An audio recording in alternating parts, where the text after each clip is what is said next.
Bienvenidos a esta nueva jornada de información sobre la próxima huelga médica que está convocada por el sindicato CEMS del 16 de febrero al 20 de febrero.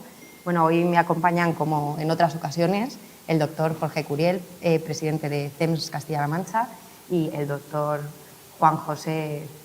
Juanjo, ¿tu apellido? García Cruz. Perdona, del sindicato SIMEFER. He tenido ahí un lapso mental total. Del sindicato SIMEFER de la provincia de Toledo. Bueno, pues yo creo que vamos a hablar un poco sobre las nuevas condiciones y sobre las nuevas reivindicaciones de esta huelga. Estábamos debatiendo si eran las mismas reivindicaciones. Hombre, el grueso son las mismas, ¿no? Con muchos matices. Y luego también me gustaría que hablaseis un poco no solamente de la huelga convocada a nivel nacional, sino que esta huelga también está convocada a nivel autonómico con unas reivindicaciones autonómicas específicas. Y en primer lugar yo creo que Jorge, que traes la presentación, te damos la palabra y luego Juanjo matiza, ¿cómo queréis hacerlo? Como queráis, Juanjo. Sí, que hable Jorge, que tiene la presentación. Y... Bueno, vamos a hacer un resumen general, ¿no? De entrada, mientras vemos la presentación, os quiero comentar, y es importante que todos los compañeros lo conozcan, que la situación ha cambiado radicalmente. Hasta ahora estábamos negociando en el Ministerio de Sanidad, teníamos un comité de huelga que negociaba con ese ministerio de una forma más o menos estructurada y eso ha cambiado a raíz de que el ministerio consiguió la firma de sindicatos que estaban en esa mesa y rompió la negociación directamente con los sindicatos médicos. Quiero además que se sepa, porque es importante cómo ocurrió. En la semana de la huelga el ministerio nos llamó urgentemente en la huelga de diciembre a negociar con nosotros porque entendía que era urgente y que era conveniente el negociar los puntos de discrepancia que teníamos. Acudimos en mitad de la huelga a esa reunión al Ministerio y allí se nos dijo que el Ministerio se comprometía a establecer un cronograma de negociación, fijando unos días y los puntos que se iban a tratar en cada día. Entonces, bueno, pues dijimos que perfecto y se acordó empezar a la semana siguiente, el miércoles de la semana siguiente a la huelga, con el punto de la clasificación profesional. Y ya ese día, en mitad de la huelga, el Ministerio nos reconoció que estaba dispuesto a aceptar la creación de un grupo en el que solo podríamos llegar los médicos, ¿no? Los facultativos.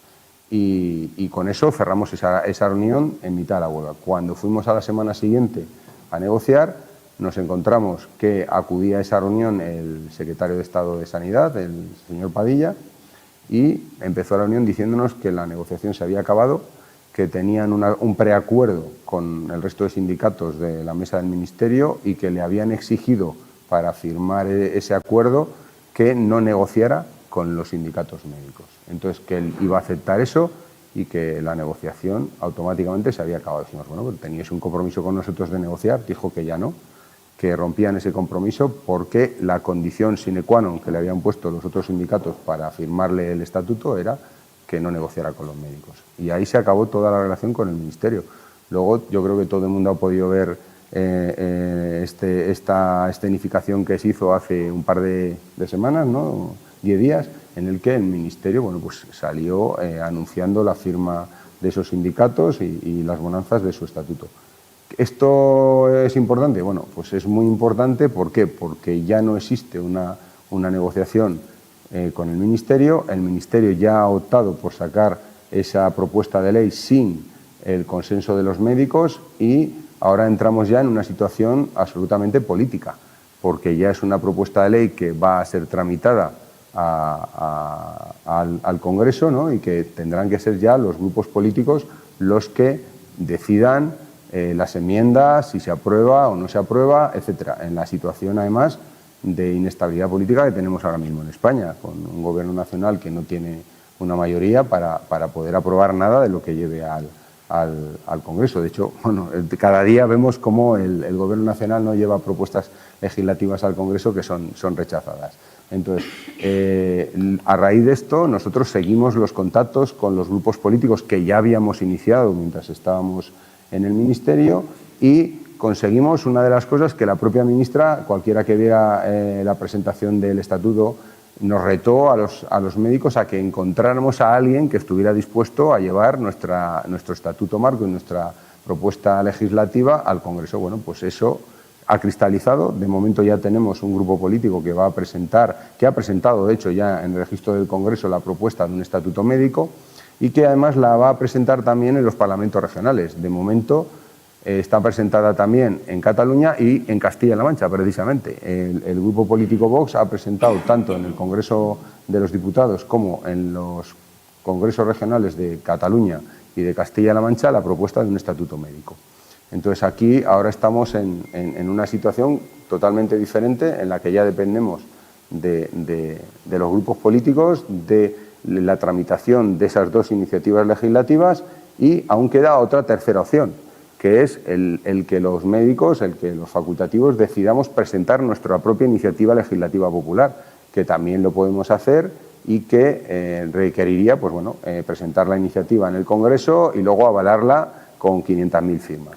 Entonces, ahora ya tenemos que movernos en el plano nacional en esas probabilidades, en esas posibilidades que son las que tenemos y tendremos que tomar decisiones porque estamos hablando de un periodo de 9 meses a un año. Ya no es una decisión que se pueda firmar en un ministerio de un día para otro y que salga. Estamos hablando de que cualquier anteproyecto de ley que quieras tramitar ante el Congreso lleva de 9 meses a un año. Con la inestabilidad política que tenemos, ni siquiera sabemos si en la actual legislatura va a durar ese tiempo.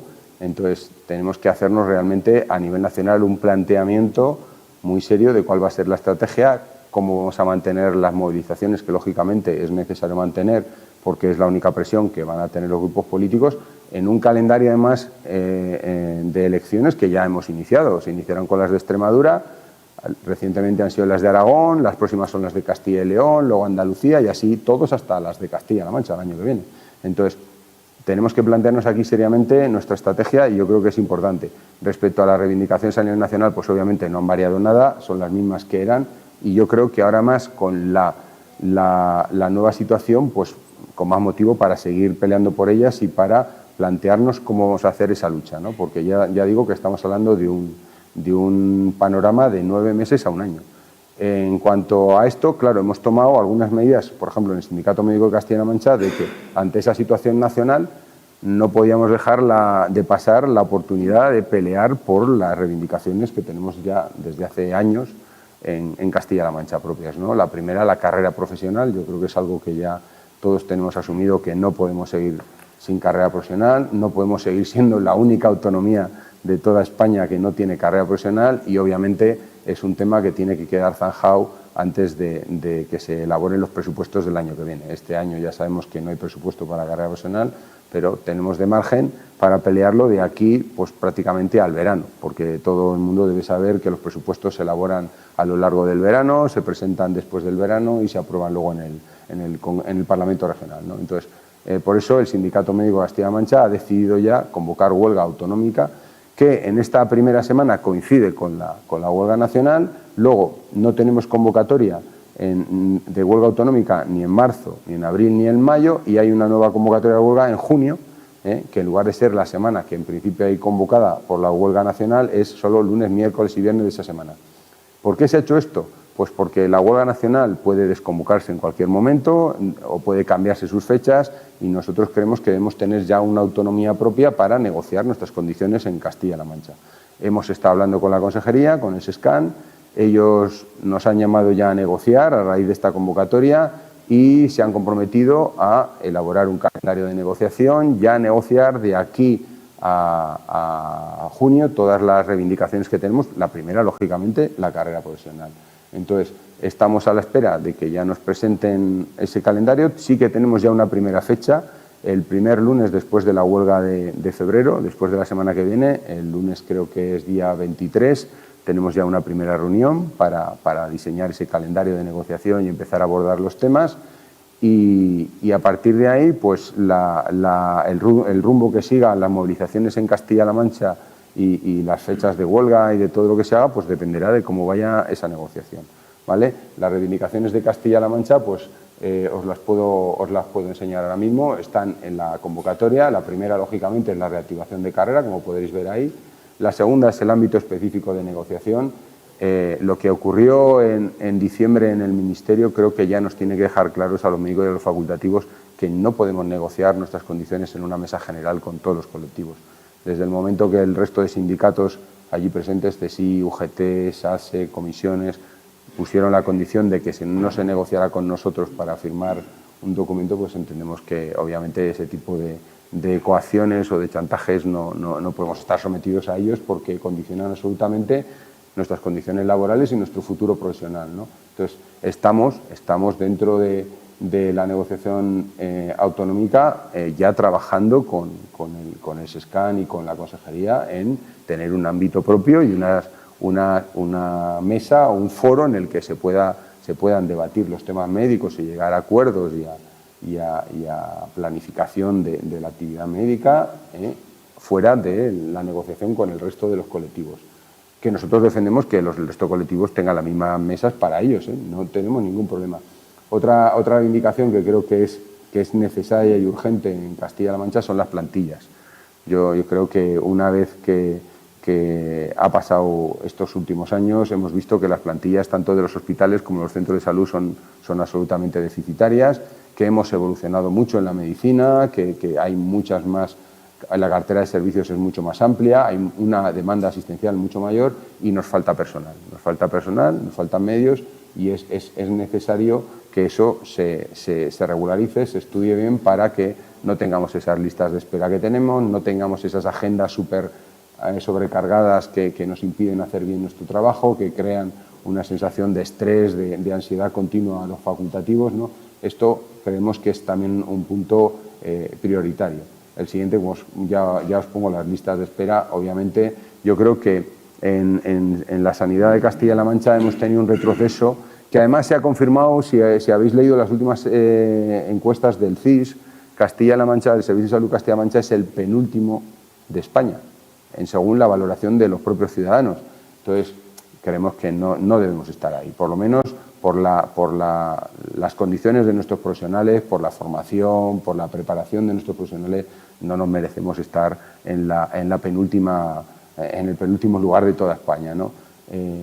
Tenemos incluso a Ceuta y Melilla por delante de nosotros. O sea, yo creo que es que ya estamos en una situación realmente preocupante en la que los médicos pues tenemos que plantarnos, ¿no? Porque al final esto tiene unas repercusiones y yo creo que estamos viviéndolas continuamente, que es el disconfort de los ciudadanos, las quejas continuas, que además eres tú el que las recibe en el trato del día a día, incluso las agresiones que salen continuamente en los medios de comunicación que estamos sufriendo, tanto en los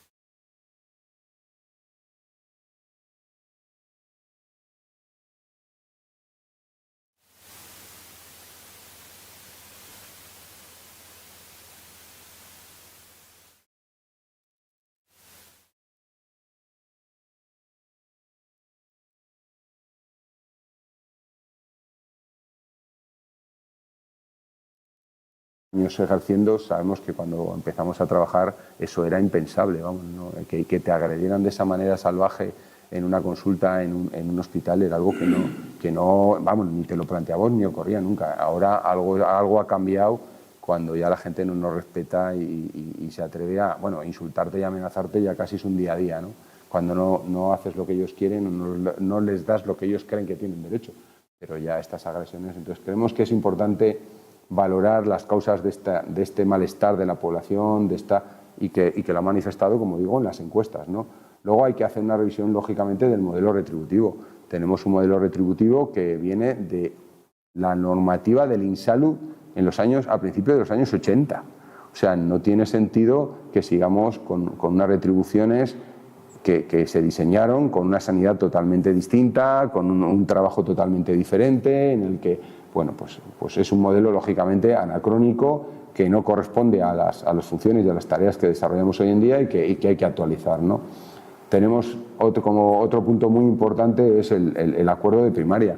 Hace ya 3 años que se firmó un acuerdo de primaria porque la primaria estaba en una situación absolutamente precaria y el problema no es el acuerdo, el problema es el cumplimiento de ese acuerdo.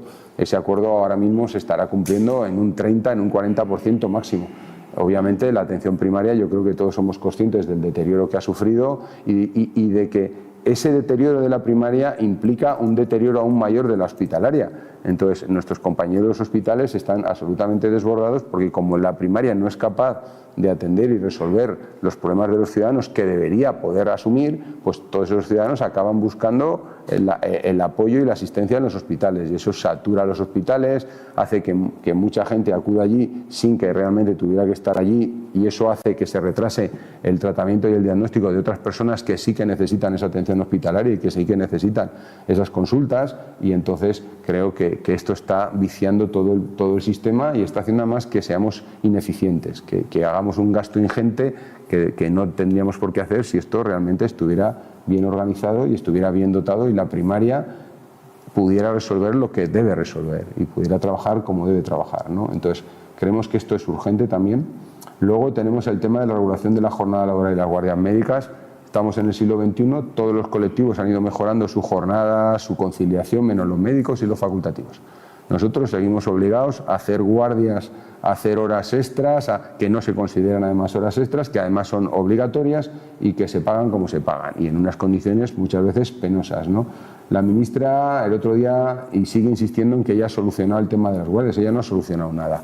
Lo que ha hecho ha sido crear un conflicto aún mayor con la propuesta que genera que no aporta solución ninguna a la realidad de las guardias médicas, que es lo que hay que ver, ¿no? Y esto pasa por unas plantillas adecuadas, por unos topes de horas diarios, por unos topes de horas semanales y porque un médico, cualquier facultativo tiene derecho a conciliar su vida laboral con su vida familiar, su vida de ocio y demás. Y a día de hoy pues esto no está garantizado.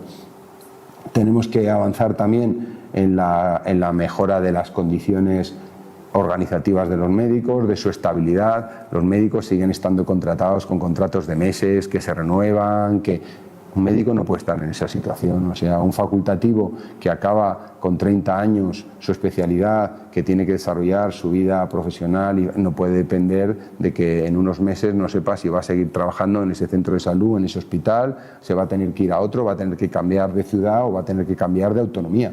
Obviamente tenemos que dar una garantía de estabilidad a nuestros profesionales que les permita afianzarse, hacer un proyecto de vida, un proyecto profesional y de alguna manera estar comprometidos con nuestro sistema y con nuestros centros sanitarios. Y eso a día de hoy no lo tenemos.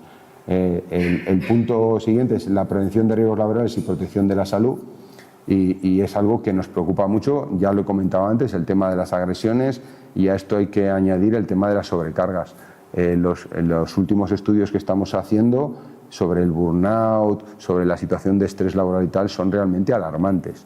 Tenemos una población de facultativos enferma y un facultativo, un médico no puede acudir a trabajar enfermo, no puede acudir con ansiedad, preocupado por lo que se va a encontrar, por cómo lo va a poder hacer, por lo que se ha dejado de hacer, por si lo ha hecho bien o no lo ha hecho bien, porque lo ha tenido que hacer a prisa y corriendo, porque además ha tenido que ver pacientes que en principio no eran suyos, pero que luego, como a un compañero que faltaba, no le han sustituido, pues entonces los tiene que asumir. Creemos que la medicina no se puede ejercer con esta precariedad, con esta improvisación diaria, con esta ansiedad, con este estrés, porque al final el profesional acaba quemado y un profesional quemado es un peligro.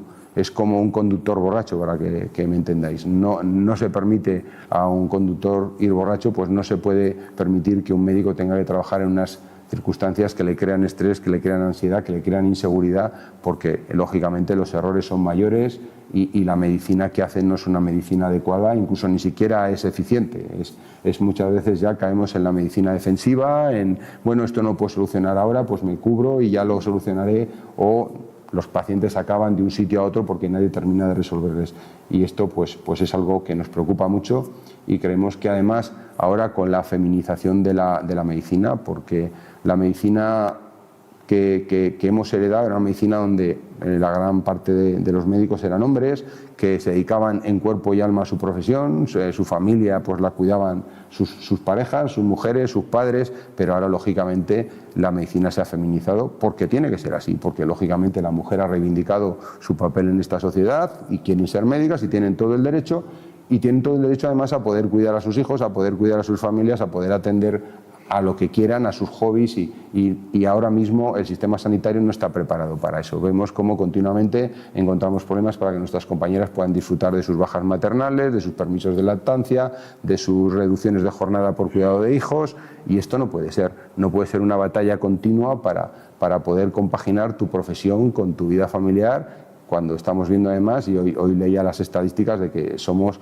el último país prácticamente de toda Europa en la paternidad y en la maternidad, ¿no?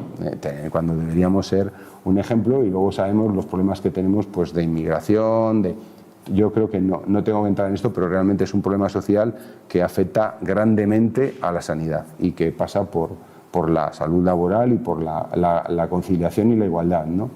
Y por último, pues creemos que es fundamental y que son un colectivo olvidado, que son los residentes, los médicos que hacen su formación, que hacen su especialidad y que tienen ahora mismo ya unas condiciones de salario mínimo interprofesional. O sea, no puede ser que una persona después de 6 años de carrera, después de pasar a una posición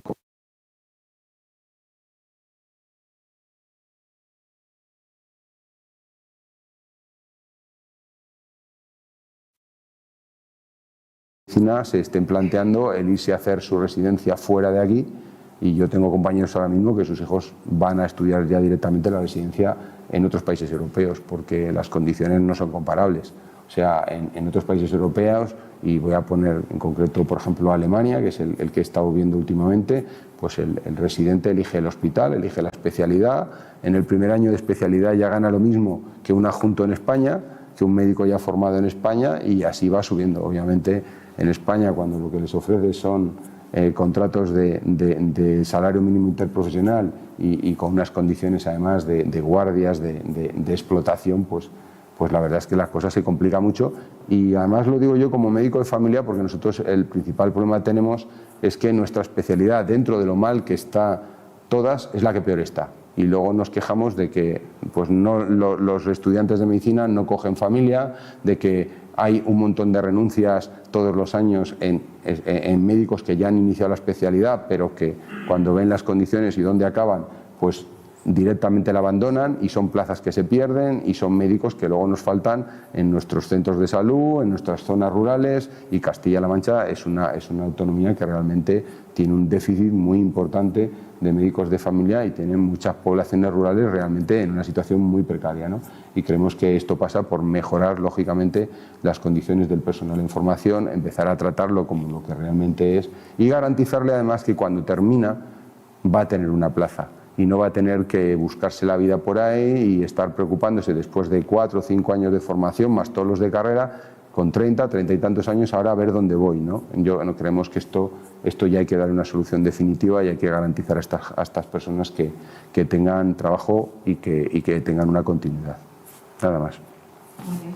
¿Quieres añadir algo, Juanjo? Pues, respecto a las reivindicaciones de Castilla-La Mancha, digo. Entonces, ¿qué hago? Ciñéndonos a las reivindicaciones de Castilla-La Mancha. Claro, bueno. Y ahora hablamos a nivel nacional. Podemos hablar, claro. Esto es lo que... Bueno, yo no sé si se ha dejado algo en el tintero mi compañero de la CENS, porque creo que lo ha tocado todo de forma tan exhaustiva, que es lo que en política se podría llamar una enmienda a la totalidad, ¿eh?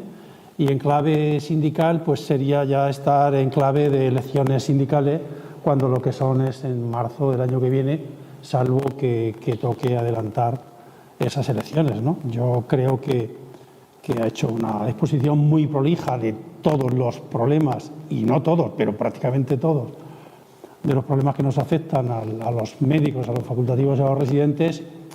Y, hombre, eso está muy bien, pero yo creo que no hay que perder el norte de que lo que realmente nos ocupa ahora es una movilización a nivel nacional, que estamos luchando por un estatuto marco propio para el personal médico y facultativo y por unas mesas de ámbito de negociación. Yo creo que no debemos de olvidar tampoco a los residentes, por los que en general hemos hecho poco a lo largo de los años, porque tiempo hemos tenido en las mesas sectoriales, sobre todo los que llevan toda la vida en la mesa sectorial, de haber luchado por un ámbito específico de negociación para los residentes, y no se ha hecho. Nosotros, evidentemente, de la modestia de nuestro sindicato, aunque somos un sindicato de ámbito autonómico, pero digamos que nuestra implantación principal es a nivel de Toledo. Pero sí tenemos una denuncia interpuesta ante la Dirección Gerencia del SESCAN para que se reconozca un ámbito de negociación específico a los residentes, porque además tiene una legislación distinta. Entonces, yo creo que está muy bien que reivindiquemos a nivel regional y SIMEFIR, desde el primer momento y hasta que esto se acabe, vamos a estar al lado de la CEMS en todo, a nivel nacional, a nivel autonómico, donde se nos pida. Pero también te tengo que hacer una crítica con mucho cariño, y es que lo que pedís a nivel nacional no lo predicáis con el ejemplo a nivel regional. Nos dijisteis que nos ibais a llamar para las reivindicaciones autonómicas, para formar parte del comité de huelga, y eso no ha sucedido.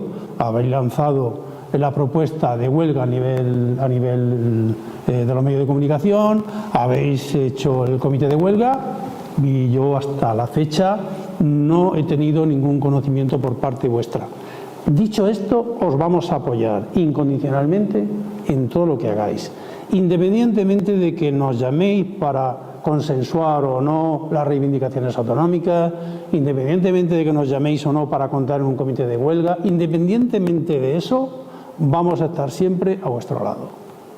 No, nosotros lo que te puedo decir es que el comité de huelga todavía no se ha constituido, ¿vale? No, nosotros simplemente lo que hemos dado el paso ha sido de, ante el cambio de situación que exigía un posicionamiento rápido, el convocar la huelga autonómica para que no se nos echara encima el tema nacional y tuviéramos abierto eso por la necesidad, sobre todo por el tema de carrera profesional, etcétera, de cerrarlo en el plazo que tenemos que cerrar, y al ver que el planteamiento nacional, como he dicho, se va a un periodo muy largo, porque estamos hablando de 9 meses, un año, hacer ya cuanto antes un planteamiento autonómico, totalmente compatible, por supuesto, con el nacional, pero garantizando que vamos a tener esa negociación. Entonces, la negociación no está abierta todavía, simplemente hemos planteado esto para ver cómo reaccionaba el SESCAN y la Consejería, y al ver que ellos reaccionan así, y hasta ahora no hemos tenido ningún comité de huelga, ni hemos tenido la posibilidad de constituirlo, ni nada. O sea, no hay, por eso te digo que tú sabes que tienes mi compromiso personal de que igual que tú estás cumpliendo con el apoyo, el de estar ahí y que vosotros os integréis ahí en ese comité, y eso se va a mantener. Lo que pasa es que mientras el SESCAN no nos dé ese cronograma de negociación, no nos dé la posibilidad de configurar ese comité de huelga, pues lógicamente no podemos hacerlo. Estamos en una situación. Sentido, Jorge, pero yo creo que ahora nos estamos desviando del tema. No, para nada. Yo creo que sí, porque lo tenemos que centrar.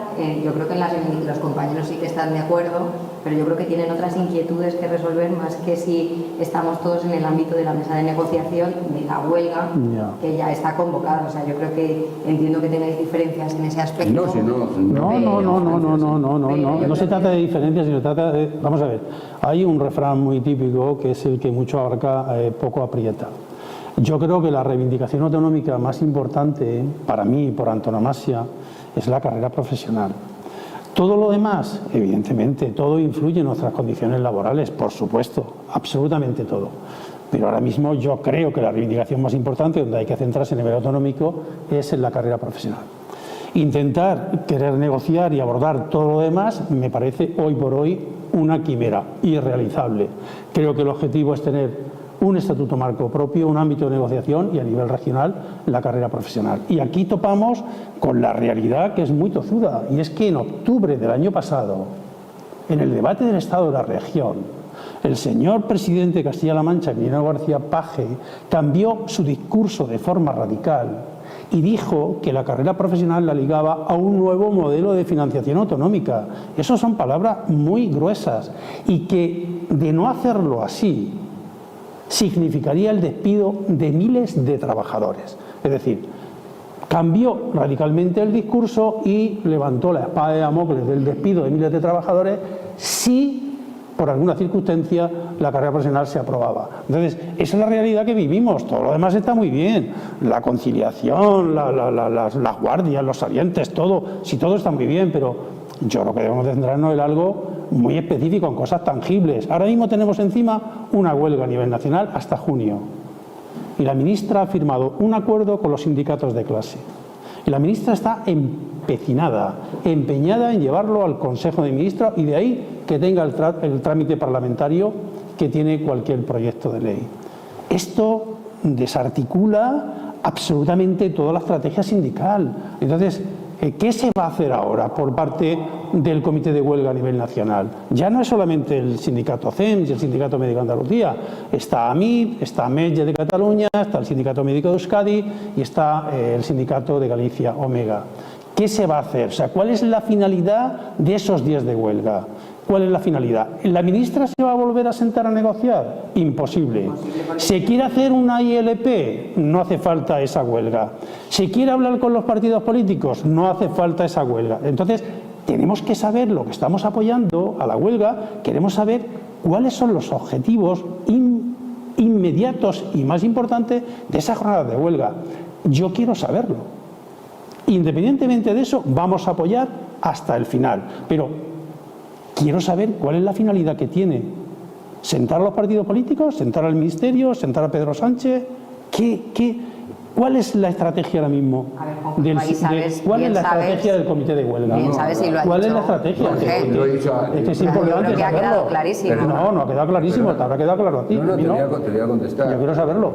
Sí, todos lo queremos saber. Por eso te he dicho que, y he empezado mi presentación diciendo que es que acaba de cambiar todo hace unos días. O sea, las huelgas ya estaban convocadas mucho antes de que el Ministerio decidiera sacar por las bravas el proyecto de estatuto marco y los otros sindicatos vendernos directamente al colectivo facultativo. Entonces, por eso ahora, y he empezado así, tenemos que entrar en un estudio muy detallado del nuevo tablero de juego y tomar decisiones importantes, que es por dónde vamos a tirar, y yo ahí comparto absolutamente tu planteamiento, porque esto ha cambiado radicalmente, y es cierto. También es cierto, y te digo que ahora mismo, y esto ya es una opinión personal, porque todavía no nos hemos reunido el comité de huelga, ¿vale? Sí puedo anunciar aquí que mañana por la tarde tenemos ya la primera reunión con el grupo con el grupo de Vox, con el grupo parlamentario de Vox, para ver cómo se gestiona esa iniciativa que ellos han tomado por su cuenta y que van a, lógicamente, a tener con nosotros una relación muy estrecha a partir de ahora, porque ellos han presentado ya la iniciativa legislativa de un estatuto médico propio. Entonces tendremos que trabajar con Vox. Si otros partidos van a seguir esto, no lo sé. Yo puedo comentar que yo con el resto de partidos de Castilla-La Mancha sí que he estado hablando, y que el Grupo Popular se está planteando seriamente también de Castilla-La Mancha el apoyar el estatuto facultativo. Entonces, tenemos que seguir la presión. Obviamente, sabemos que estamos hablando de que ahora mismo todo lo que vaya a pasar con el futuro de los médicos y facultativos, tanto a nivel nacional como autonómico, está en manos de decisiones políticas. Y esas decisiones políticas sabemos que solo se mueven por unos criterios, que es que tengan un problema, y que tengan un problema además cuanto más cerca de sus elecciones, que es lo que más les va a preocupar. Hasta ahora eso no era visible, pero ahora ya no. Ahora hemos entrado en un ciclo electoral en el que ha empezado Extremadura, luego ha seguido Aragón, y sabemos que vamos a tener elecciones en Castilla y León, en Andalucía, etcétera, etcétera. Es decir, en mi opinión personal, entramos en un ciclo que a los médicos, a los facultativos nos interesa, que es que los políticos van a estar mucho más receptivos de lo que estaban hasta ahora. ¿Por qué? Porque la sanidad importa, porque la sanidad ahora mismo es un tema de debate político por su crisis, y yo creo que es evidente la precampaña política que está haciendo la ministra de Sanidad, y lo está demostrando cada día, y sabemos, por lo que ha pasado tanto en las campañas electorales de Extremadura y de Aragón, que realmente la sanidad importa, y que el conflicto que estamos poniendo sobre la mesa a los médicos es motivo de debate en las campañas electorales políticas. Entonces, yo creo que hay una conclusión de eso, que es: ahora es el momento, tenemos que mantener el conflicto, porque estamos consiguiendo que lo tengan sobre su mesa y que estudien nuestra situación y la manera de resolverla, cosa que antes no era ni planteable, y que ahora lo que tenemos que ver es qué es realmente el tablero de juego que vamos a plantear nosotros a estos partidos. Por eso digo, esto ha cambiado hace 10 días, las huelgas obviamente ya estaban convocadas y ahora tenemos que sentarnos, como muy bien dices, en ese comité de huelga, que además no es el comité de huelga, porque tenemos que tener claro que el colectivo médico nos hemos unido todos, igual que estás manifestando tú, y además yo puedo acreditar lo que es verdad, apoyando todos lo mismo, y tenemos que ponernos de acuerdo, porque tú eres presidente de un sindicato y lo sabes, tenemos unas ejecutivas con las que tenemos que contar para tomar decisiones, pues fíjate esto a nivel nacional. A nivel nacional, cuando nos hemos unido todos, que las decisiones no son algo que podamos tomar inmediatamente, que tenemos que llevar primero esas propuestas, como las que tú estás haciendo ahora, te aseguro que se están llevando a los foros donde estamos reuniéndonos, pero que tenemos que ponernos todos de acuerdo y que nuestras ejecutivas nacionales de los distintos sindicatos, Cataluña, Euskadi, Galicia, Cantabria, de todos, porque realmente los sindicatos médicos son sindicatos autonómicos, pues tienen que valorar esa situación, ponerse de acuerdo y adoptar esas decisiones. Si me permites una Sí, sí, claro, por supuesto. Tal y como yo veo la cosa. Sí, sí. Para mí debería de haber un objetivo común y claro, y es el siguiente, y es paralizar la tramitación de ese anteproyecto de ley de estatuto marco por tierra, mar y aire. ¿Cómo se hace eso? Eso se hace presionando a nivel del Ministerio, presionando a nivel del Gobierno, presionando a nivel de los partidos políticos, presionando a nivel del Congreso, presionando a nivel del Senado, presionando a nivel de las Cortes regionales. Claro que se hace, sí, sí. Ese para mí debe ser el objetivo más claro. Paralizar ese anteproyecto de ley de estatuto marco. Porque si no lo paralizamos y lo dejamos todo a qué va a suceder cuando se inicie el trámite parlamentario, podemos llevarnos sorpresas. Los distintos partidos políticos y sobre todo las distintas consejerías de sanidad están diciendo prácticamente todas lo mismo. Le están diciendo a la ministra, retire usted ese borrador de anteproyecto de ley de estatuto marco porque no tiene el consenso de una categoría profesional que es muy importante, que son los médicos y facultativos. Y además de retirarlo, empiece usted de cero. Y empiece usted de cero negociando. ¿Con quién? Con el Ministerio de Función Pública, con el Ministerio de Economía, con el Ministerio de Educación, con el Ministerio de Trabajo, haga una memoria económica y hable con las comunidades autónomas. Eso es lo que están diciendo, porque no quieren conflictividad. Y evidentemente no quieren conflictividad por lo que tú has dicho, Jorge, está claro, porque de aquí a un año el juego de artificios, de fuegos artificiales que va a haber a nivel autonómico, a nivel nacional, sobre todo a nivel autonómico con las elecciones, va a ser enorme. Y esto va a condicionar mucho algunos resultados electorales. Ojo, que esto puede condicionar resultados electorales. Y aquí en esto yo sí coincido contigo en que tenemos que ser listos, hay que ser inteligentes y hay que aprovechar esta coyuntura. Eso está clarísimo. Pero para mí el objetivo fundamental que debía tener el comité de huelga, bajo mi modesta opinión, y si yo formara parte de ese comité de huelga, es paralizar ese borrador de anteproyecto de ley de estatuto marco por tierra, mar y aire. Eso hay que paralizarlo. No podemos permitir que eso siga su trámite parlamentario, porque entonces el personal médico y facultativo no sé cuánto tiempo nos vamos a seguir quedando a expensas de que otras categorías profesionales, que para mí son muy respetables, decidan nuestras condiciones laborales. Y esto no podemos permitirlo más. Yo, a la gente a nivel local, a nivel del hospital, al resto de las categorías profesionales, yo siempre les digo lo mismo, el mismo discurso. Mirad, vuestras categorías profesionales, vuestras profesiones, son tan dignas como la mía. Y tú tienes los mismos derechos ante la ley que tengo yo. Pero tú, por tu titulación, no tienes ni la competencia, ni la titulación, ni la responsabilidad que tengo yo. O sea, esto de que todos somos igual de importantes en la cadena asistencial, eso es una quimera que os han vendido. No es cierto. La cadena de asistencial tiene eslabones, unos más fuertes y otros más flojos. ¿Cuál es el eslabón más fuerte? Pues hoy por hoy es el del personal médico y facultativo. Y ahí incluyo el residente. Y además, y no os molestéis, es que los pacientes no van ni a los centros de salud ni a los hospitales a veros a vosotros. O no van buscando la asistencia vuestra, van buscando nuestra asistencia. Sí, pero bueno, por contestarte a la propuesta que tú haces. Mira, esa propuesta ya se trató con el comité de huelga cuando estábamos negociando con el Ministerio, ¿vale? Y la respuesta fue ni de coña.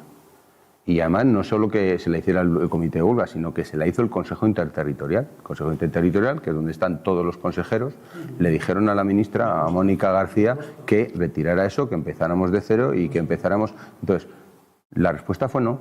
Y la respuesta no solo fue no, sino voy a conseguir que determinados sindicatos me apoyen esto para sacarlo públicamente, vender que hay un consenso social y que esto va a seguir adelante porque yo tengo el apoyo mayoritario del personal sanitario.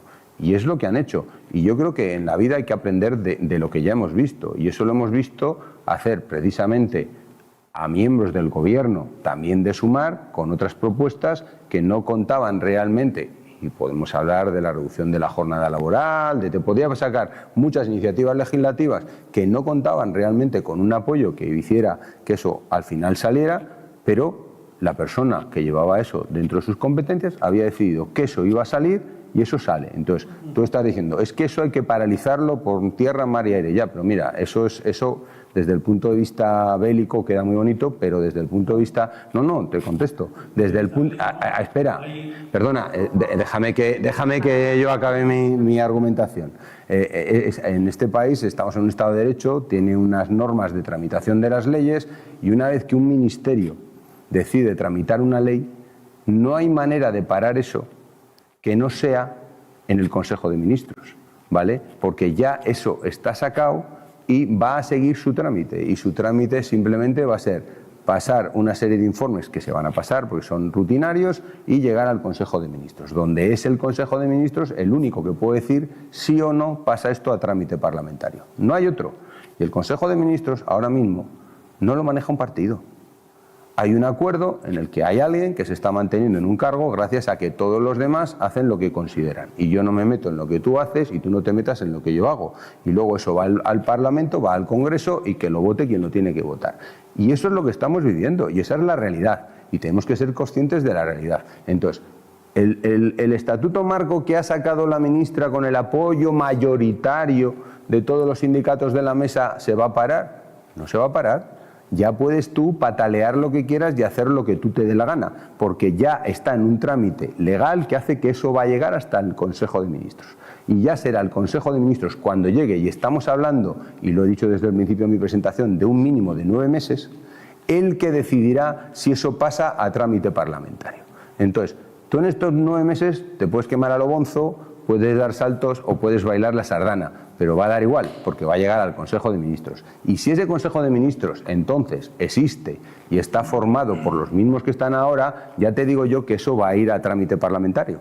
Como han ido tantas iniciativas legislativas, porque en el fondo tenemos un gobierno fragmentado donde cada uno intenta arrimar la sardina a su ascua y tratar de llevarse sus réditos políticos. Y lo estamos viendo ahora mismo con la presentación que la ministra hace de este estatuto, tratando de desprestigiarnos a los médicos, de dejarnos como que somos unos elitistas, que solo pensamos en nosotros, que somos unos irresponsables convocando movilizaciones y huelgas. Yo creo que todos somos conscientes. Y eso no lo hace porque ella no conozca realmente cómo están los médicos, que lo conoce perfectamente porque es anestesista y lo ha sido durante 20 años, sino porque ahora está en otro papel, que es el de política, que está en una situación preelectoral, porque no nos olvidemos dónde estamos, y que está tratando de sacar un rédito. Y lo último que va a hacer es retirar esa propuesta de ley.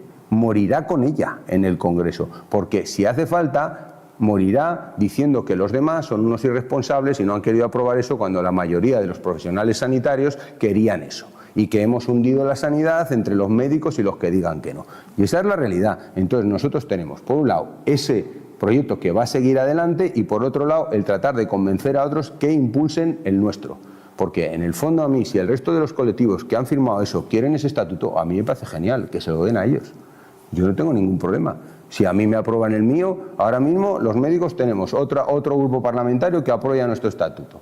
¿Yo qué tengo que hacer? ¿Pelearme porque los que han firmado ese estatuto no se lo den o conseguir que a mí me den el mío? Yo creo Esto es mi opinión personal, como decía antes, esto tiene que ir a tratarse seriamente, a estudiar la situación y a que se decida por todos los sindicatos que estamos en ese comité de huelga y sus ejecutivas, pero yo tengo muy claro, yo no tengo que entrar en la guerra con los demás colectivos. Ellos han firmado esos tantos de acuerdo, CSIC, comisiones, UGT, el SASE, están encantadísimos, es un estatuto magnífico. Oye, que se lo den a ellos, ningún problema. Nos acaban de hacer un favor porque ellos sus problemas ya los tienen resueltos. Ahora vamos a resolver los nuestros con nuestro estatuto. ¿Tenemos a alguien que está dispuesto a llevar nuestro estatuto adelante? Sí, pues chico, yo voy a hablar con ese señor y a tratar de convencer a otros de que eso es lo mejor y que no tenemos por qué tener un enfrentamiento entre colectivos porque ellos están muy contentos con el estatuto que han conseguido y nosotros tenemos que conseguir el nuestro. Que obviamente, y te voy a dar parte de razón en lo que decías, en nuestro estatuto yo no voy a firmar en blanco algo que no tenga una memoria económica, que no esté negociado con otros ministerios que tienen que ver con lo que nosotros estamos pidiendo, como es el de Administraciones Públicas, como es Hacienda y como es Trabajo. Por supuesto, hay que hacer un trabajo serio. Yo como sindicato no puedo firmar un cheque en blanco que sé que no se puede hacer, que es lo que se ha hecho ahora mismo firmando un estatuto donde hay muchas cosas que son dependientes de otros ministerios que no han dado su autorización y que no tienen ni memoria económica ni informes favorables. O sea, obviamente eso es como que yo te diga que aquel te va a invitar a comer y no he hablado con aquel. Digo, pues tenemos un problema. Si tú te lo quieres creer, pues muy bien. Entonces, creo, y acabo ya, que nosotros por eso tenemos que hacer un estudio muy exhaustivo, muy serio de la situación, ir adelante, y estoy totalmente de acuerdo contigo con lo que decías de que nuestro objetivo es tener nuestro estatuto, nuestra mesa de negociación, y que eso ya no pasa ni por el estatuto de Mónica García, ni por lo que hayan firmado los demás sindicatos, ni nada. Ellos se han comprometido, se han unido a ese proyecto y eso seguirá su trámite y llegará al Parlamento y a ver cómo lo sacan adelante, porque tú y yo sabemos que el Consejo Interterritorial ya les dijo que eso no lo iban a votar y eso en la actual situación significa que puede pasar lo mismo que ha pasado esta mañana, ¿no? Que te tumben esto o que te aprueben otra cosa, que también lo hemos vivido en el Parlamento Nacional, donde el Gobierno hacía una propuesta y el resto de partidos hacían una coalición y aprobaban lo contrario de lo que estaba proponiendo el Gobierno, que es lo que puede pasar con el Estatuto Médico, que nosotros trabajemos adecuadamente y en la situación que haya, pues mañana PP, Vox y Junts simplemente, y te estoy poniendo 3 partidos que además es posible que lo puedan hacer porque el Sindicato Médico Catalán ya nos ha dicho que está negociando con esos partidos y que obviamente no están por aprobar el estatuto marco que propone la ministra y sí por solucionar el tema médico, pues aprueben un estatuto médico. Por eso te digo, entonces, yo creo que tenemos que ser... Varias cuestiones que me gustaría puntualizar. Primero, yo no creo que nadie, al menos nosotros, ni vosotros tampoco, está buscando el enfrentamiento con ningún sindicato ni con ninguna categoría profesional distinta a nosotros, para nada. El hecho de que yo quiero tumbar algo que es un anteproyecto de ley donde están negociadas las condiciones laborales del personal médico y facultativo, claro que quiero tumbarlo. Y cuando se dice por tierra, mar y aire, no es una apreciación bélica. He dicho que por tierra, mar y aire significa ir a los grupos políticos, al gobierno, a las cortes regionales, etcétera. Ir por los cauces legales. Eso no es ninguna actitud belicista. Entonces, déjame por favor. Entonces, dicho esto de que nadie busca el enfrentamiento con otras categorías profesionales, ellos han firmado un acuerdo con la ministra que es el que es, pero en ese acuerdo también están nuestras condiciones sin haberse negociado con nosotros. Entonces yo creo que eso no debe salir adelante y hay que hacer todo lo posible para que eso no salga. El hecho de que un partido político tome la iniciativa para promover una iniciativa legislativa, en este caso a nivel que promueva una ley para un estatuto propio, bueno, pues oye, pues no está mal. Si es Vox, si se suma al PP, yo no sé quién se va a sumar. Lo veo complicado. Tú das por hecho que este anteproyecto de ley de estatuto marco va a tener una negociación en un trayecto de 9 meses. No, no es así. Yo conozco bastante a nivel político cómo se tramitan determinadas ILPs o proyectos de ley, etcétera. Y esto no es así, o sea, esto no es 9 meses, no. Te voy a dar un ejemplo. La ley de inmigración que se aprueba ahora llevaba 2 años en un cajón en el gobierno, había sido refrendada con casi 700.000 firmas, Cáritas, un montón de asociaciones y se metió en un cajón. ¿Qué va a suceder con el anteproyecto del Estatuto Marco? Pues yo estoy convencido que por mucho empecinamiento que tenga la señora Mónica García, esto no tiene recorrido. O sea, no tiene recorrido. ¿Por qué? Porque no les interesa a nadie, a ningún partido político, ni del Partido Popular, ni del Partido Socialista, ni de Vox, ni de Junts, ni de Esquerra, ni de PNV, ni de Bildu. No les interesa a nadie la conflictividad que esto va a ocasionar a nivel nacional. Porque estamos hablando del estamento médico y facultativo de los residentes, estamos hablando hoy por hoy de los profesionales más cualificados, más titulados y con más responsabilidad en el sistema sanitario. Entonces, no les interesa a nadie. Esto no va a tener recorrido, Jorge, no va a tener recorrido. Entonces, nuestra presión debe ser, primero, para paralizar eso cuanto antes y segundo, para crear un estado de opinión donde ya no solamente los políticos, sino la ciudadanía se dé cuenta de que el personal médico y facultativo tenemos unas condiciones tan específicas, tenemos una idiosincrasia tan particular que no podemos dejar de tener un estatuto propio. Pero es que esto no es algo anormal, es que en Europa prácticamente todos los países tienen estatutos propios para el personal médico y facultativo. No estamos pidiendo una quimera, estamos pidiendo negociar nuestras condiciones de trabajo y tener un ámbito de negociación propio. Esto lo hacen montones de categorías, incluso los diputados tienen su estatuto propio. Lo decía un compañero tuyo el otro día en un artículo muy oportuno, Carlos Vicario, me decía que, oye, la propia señora ministra tiene su estatuto del diputado y no se lo negocian, lo sugieren los asesores del gobierno, los... Estos trabajadores del Congreso no están... Efectivamente, entonces no estamos pidiendo algo, digamos... ni que menosprecie, ni que minusvalore, ni que rompa el sistema sanitario de negociación, para nada, para nada. O sea, como tú bien has dicho, el resto de los sindicatos de clase han firmado un acuerdo, ven reflejado en ese acuerdo sus reivindicaciones, pues sole ellos. Evidentemente, nosotros creemos que nuestras reivindicaciones ahí no se reflejan. Vamos, lo cree el comité de huelga y nosotros a pie juntillas con vosotros. Entonces, ese debe ser nuestro objetivo, paralizar eso, claro, paralizar eso e intentar, por los medios que sea, en el futuro, y cuanto más próximo mejor, negociar un estatuto propio.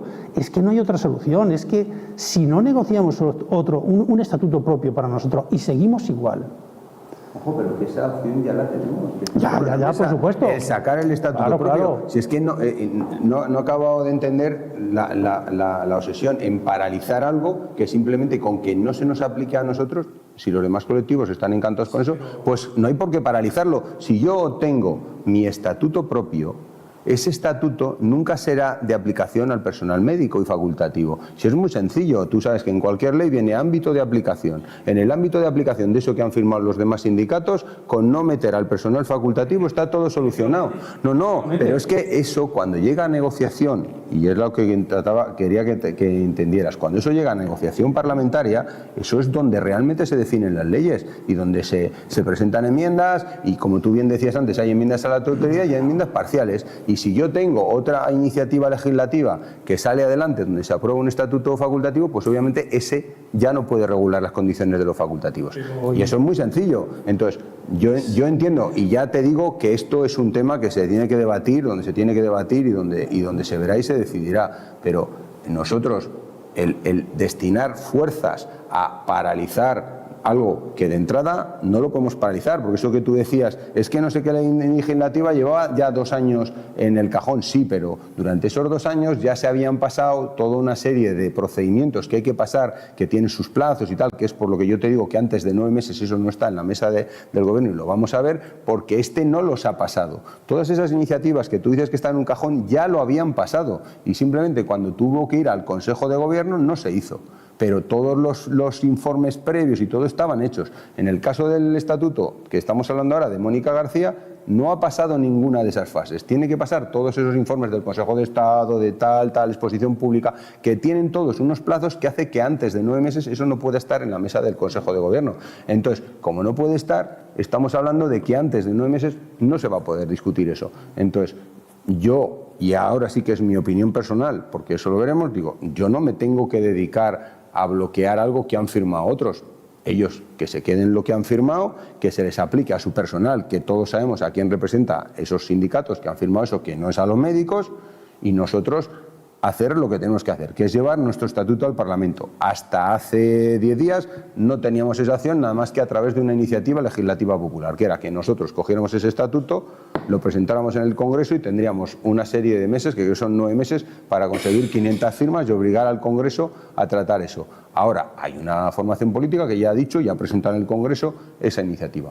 Pues tenemos que trabajar para que ese estatuto marco llegue al Congreso, de aquí a que eso se tramite, tener el mayor apoyo posible de los grupos parlamentarios, que al final son los que tienen que votar eso, y nosotros conseguiremos nuestro estatuto. Lo que pase con el otro y lo que se le aplica al resto personal, yo creo que no es nuestro problema desde el momento en que nosotros tenemos la opción de tener nuestro estatuto. Yo no me voy a meter si a ellos les ha parecido maravilloso, si... No me preocupa, la verdad, no me preocupa en absoluto. Y será Mónica García o el gobierno de este país el que tendrá que hacer lo mismo que nosotros, buscar ese apoyo parlamentario que le apruebe su estatuto para el personal que lo ha firmado. No es mi problema. Perfecto, que lo busque. Igual podría darse el caso de que ese no se apruebe y que se apruebe el estatuto médico. Y entonces, porque depende realmente de los grupos políticos que están en el Parlamento, que además estamos hablando a un plazo que con la inestabilidad política que hay en este país, tú no sabes ni siquiera qué Parlamento va a ser al que llegue eso. Entonces, yo que tengo que asegurarme que grupos políticos que están en el panorama político, que tienen representación en el Parlamento, que pueden hacer eso y que incluso que tienen representación en los parlamentos regionales. ¿Por qué? Porque la ley establece 3 formas. Una, a través del Consejo de Gobierno; 2, a través de los parlamentos regionales; 3, un grupo del Parlamento. Pues esos mismos grupos políticos pueden aprobar en los parlamentos regionales esto y ya iría con un aval más grande, que es lo que tú decías. Los consejeros han dicho, yo eso no lo voy a apoyar. Perfecto, pero tú sabes que la mayoría de los consejeros de este país son de un grupo político nada más. Lo que nos interesa a nosotros para resolver nuestro problema no es que nos tumben algo y nos quedemos con el Estatuto del 2003, que es el que nos ha tenido esclavizados durante décadas, sino de que se apruebe algo que realmente resuelva nuestro problema. Por supuesto, entonces, por eso digo que tumbar algo que han aprobado los demás para ellos no nos solucionaría nuestro problema, porque nos dejaría igual que estamos con el del 2003. Yo no he dicho tumbar, he dicho paralizar. Bien, paralizar, que no salga. No es lo mismo paralizar que tumbar. Bien, paralizarlo. Te quiero decir, si se paraliza, si no se tramita nada, nosotros seguimos con el 2003. Creo que el del 2003 estamos todos de acuerdo en que es absolutamente meterse en la dinámica de todo lo que es la cadena política, pues ya sabes lo que conlleva. Sí, pero es que no nos queda otra. Luego un periodo... porque yo creo que esto ha quedado bastante claro. Yo creo que sí. Yo creo que al final estamos en lo mismo, tenemos los mismos objetivos. Y yo creo que el objetivo aquí, claro, es tener un estatuto médico y se consiga por la vía que se consiga, es lo que buscamos todos. O sea, no tenemos que andar el camino, no hay otro. Y además yo creo que también habría que, escuchar. O sea, yo cuando leo las reivindicaciones de los sindicatos, no sé si porque yo tengo otra perspectiva diferente, quizás porque somos de otra generación, es que a mí me sorprende que la regulación o la eliminación de las guardias, o sea, que la jornada laboral no sea la primera reivindicación, cuando lo que yo veo en el colectivo de las redes sociales y lo que más apoyo tiene siempre es ese principio. Y me sorprende. De hecho, el comité de huelga ha sido. Por eso, para el comité de huelga sí, pero luego cuando sacamos el manifiesto, o sea, yo entiendo que la reclasificación profesional es una cosa muy importante y cuando empiezas a leer tiene que ser eso, ¿no? Pero si no es el primero, tiene que aparecer el segundo, ¿no? Y luego, otra puntualización que sí que me gustaría hacer, que es con lo del tema de las agresiones. Yo creo que esto ya lo hemos hablado antes en otros foros, y es que vincular las agresiones o justificar las agresiones porque haya mucha lista de espera, o sea, las agresiones son condenables siempre, pase lo que pase, independientemente de la lista de espera. Justificando. No, pero bueno, que parece que lo ponemos justo, hablamos de sobrecarga asistencial y después lo hilamos con el tema de las agresiones. ¿Es real? Bueno, pero justificar una agresión porque haya sobrecarga, yo creo que una gestión... No, tú no la justificas. Mira, en esto los especialistas, yo creo que son las fuerzas del Estado, de seguridad del Estado y tal, y ellos tienen sus informes. Yo me he hecho varios cursos y he hablado muy a menudo con ellos, porque igual que a mí, cuando me duele un oído voy al otorrino, o cuando tengo un problema cardíaco voy al cardiólogo, pues cuando tengo un problema de seguridad hablo con los especialistas en seguridad, ¿no? Y las fuerzas del Estado tienen hechas sus estudios sobre cuáles son las causas de las agresiones al personal sanitario, y están claras y son evidentes. y es cuando vinieron aquí los interventores no dijeron lo mismo. No, están publicados, yo no tengo que inventar nada porque están, y las causas son las que son, y al final la agresión tiene dos cuestiones: una, la motivación que tiene la persona que te agrede, y dos, la falta de seguridad que tienes tú para que te agredan. Yo estoy viendo agresiones continuamente del personal sanitario, todavía estoy por ver agresiones a los inspectores de Hacienda, por ejemplo. Yo no le he creo que porque nunca, es online. No, la delegación de Hacienda tiene una delegación abierta al público donde tú vas, pero claro, cuando yo entro en Hacienda hay un arco, hay policías, dentro hay personal de seguridad, y si alguien se calienta enseguida lo cogen, lo sacan de allí, y desde luego al inspector no le toca lo más mínimo, y no se te ocurra además intentar amenazarle. Esa seguridad que tiene cualquier funcionario público no la tenemos los sanitarios. No sé por qué. Porque cualquiera nos puede agredir. De hecho, hay agresiones que las hacen enfermos mentales que no tienen ninguna motivación de insatisfacción con el sistema, pero son enfermos mentales y deberíamos estar con seguridad cuando tratamos con ese tipo de personas, ¿no? Entonces, no la tenemos, y eso no tiene más que la obligación de nuestros servicios de salud de protegernos, y la obligación de nuestros servicios de salud de que cuando llegan los pacientes a la consulta no vengan ya cabreados, que es lo que pasa muchas veces, porque al final la bronca, y yo te lo digo porque yo lo he vivido y hablo de mi experiencia como médico de primaria, cuando tú tienes una agenda sobrecargada y vas viendo corriendo a la gente y tal, la gente se va insatisfecha, la gente entra cabreada ya porque lleva no sé cuánto tiempo esperando. Cuando ya el que no tiene cita te va a buscar a la puerta y pica la puerta y son las 3 y pico de la tarde, tú estás hasta las narices, no has parado en toda la mañana, tu jornada acaba a las 3 y te está diciendo que no te puedes ir porque tienes que verle, se está generando un conflicto. Y se está generando un conflicto que es fruto de la organización y de la sobrecarga del sistema, no de que esa persona y yo nos llevemos mal ni nos la tengamos jurada, sino de que yo ya estoy cansado, llevo una jornada sobrecargada, no estoy en una situación muy adecuada para empezar a intermediar porque ya tengo un cabreo innato, igual estoy en hipoglucemia, estoy preocupado porque mi hijo sale a las 3 y yo ya no estoy a buscarle y voy a llegar media hora o 2 horas tarde, como me ha pasado a mí, y tú ya estás en una situación que no es la más conveniente. El otro que también está en esa situación, pues claro, ahí pueden saltar chispas. ¿Y de quién es la culpa? A ver, nadie justifica la agresión, pero estamos creando un clima... Claro, pero no podemos vincular las agresiones exclusivamente a eso. No, yo no lo vinculo exclusivamente. No, si no te lo digo, si digo por el orden que tenemos, que se sobreentiende o que puede ser que eso puede... Y una agresión es injustificable, y que los medios son insuficientes en contra de las agresiones, en eso estamos completamente de acuerdo. Pero que no podemos ampararnos, o por ejemplo la chica de Puerto Llano que estaba en urgencias, pues probablemente poco tenía que ver con la sobrecarga asistencial de que se metían y le diesen una paliza. No, sí la tenían, y ahí está, y el problema principal que tenemos es que a día de hoy, cada vez que ocurren agresiones, no se cumple la ley y no se hace una investigación adecuada que investigue las causas, los déficits de seguridad, etcétera. Por eso se repiten continuamente. Claro, pero bueno, por ejemplo, en ese caso... ahí la investigación es vía judicial, no... No, perdona. Yo entiendo que tú desconozcas la normativa, pero la empresa, en este caso... Sí, hombre, la empresa también, pero... La empresa en este caso tiene una ley de prevención de riesgos que tiene que cumplir, tiene unas directivas de la Inspección de Trabajo y tiene que abrir una investigación independiente de la investigación penal que se abra. Y ella es responsable de ver las causas que hicieron que coincidieran todos esos factores que acabaron en esa agresión a una persona además a la que estuvieron pateando dentro de un servicio, dentro de un servicio que en un momento determinado a alguien se le puede escapar una torta, pero cuando realmente dentro de una institución te están dando una paliza... Escapar una torta no se puede escapar una torta. Sí, quiero decir que tú no puedes evitar que a alguien se le escape una torta y te dé, porque no vas a tener a un guardaespaldas cubriéndote así. Pero cuando lo que te dan es una paliza dentro de un servicio, eso quiere decir que no es que ha sido una torta imprevista, es que a ti te podían haber matado allí y nadie te había protegido. Es de lo que estamos hablando. Entonces, ojo, y eso de escudarse siempre en que todas las agresiones, poco menos que son imprevisibles, para nada. Hombre, para nada. Las agresiones no son imprevisibles, pero son injustificables. Me gustaría hacer alguna puntualización. No, si yo no las justifico, yo digo que hay que abordar las causas y poner los remedios.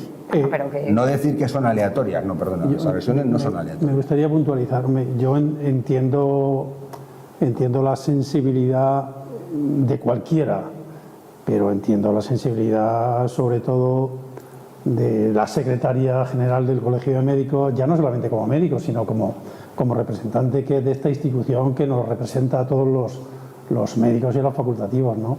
Con el tema de las agresiones. No hay nada que justifique una agresión, claro, todos sabemos que las agresiones tienen pues un origen multifactorial, claro, pero todos sabemos a la vez que se puede hacer siempre algo más desde las instituciones. Por En supuesto. cuanto a medidas de seguridad de todo tipo, cámaras, botones del pánico, vigilantes de seguridad. Pero yo voy a decir algo que ya vengo diciendo desde hace tiempo, y esto lo sabemos todos, y es que la responsabilidad en la seguridad y salud en el trabajo es de la empresa. Claro. Y yo lo que No hay animo a otra. la gente cuando tenga una agresión es que denuncie a la empresa. Estamos Porque de es acuerdo. su responsabilidad proveer de seguridad y salud mi puesto de trabajo. O sea, nos fijamos en el agresor, evidentemente, pero no nos fijamos en la empresa que tiene la responsabilidad de proveernos de la seguridad y salud. Y ahí no hacemos nada.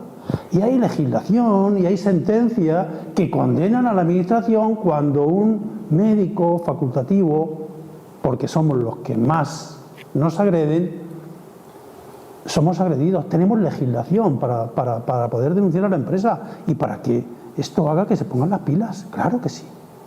Entonces, yo creo que eso es importante. Hay otro tema que ha dicho Eva que me parece fantástico. En las redes sociales, digamos que lo que más se ve es la jornada laboral. A mí me parece que las dos reivindicaciones más importantes que tenemos que tener son, por un lado, la clasificación profesional. Yo vengo hoy, en el bolsillo de mi chaqueta, tengo una plaquita donde pone A1. Pone más cosas, pero pone A1. A1 Plus. A1 Plus.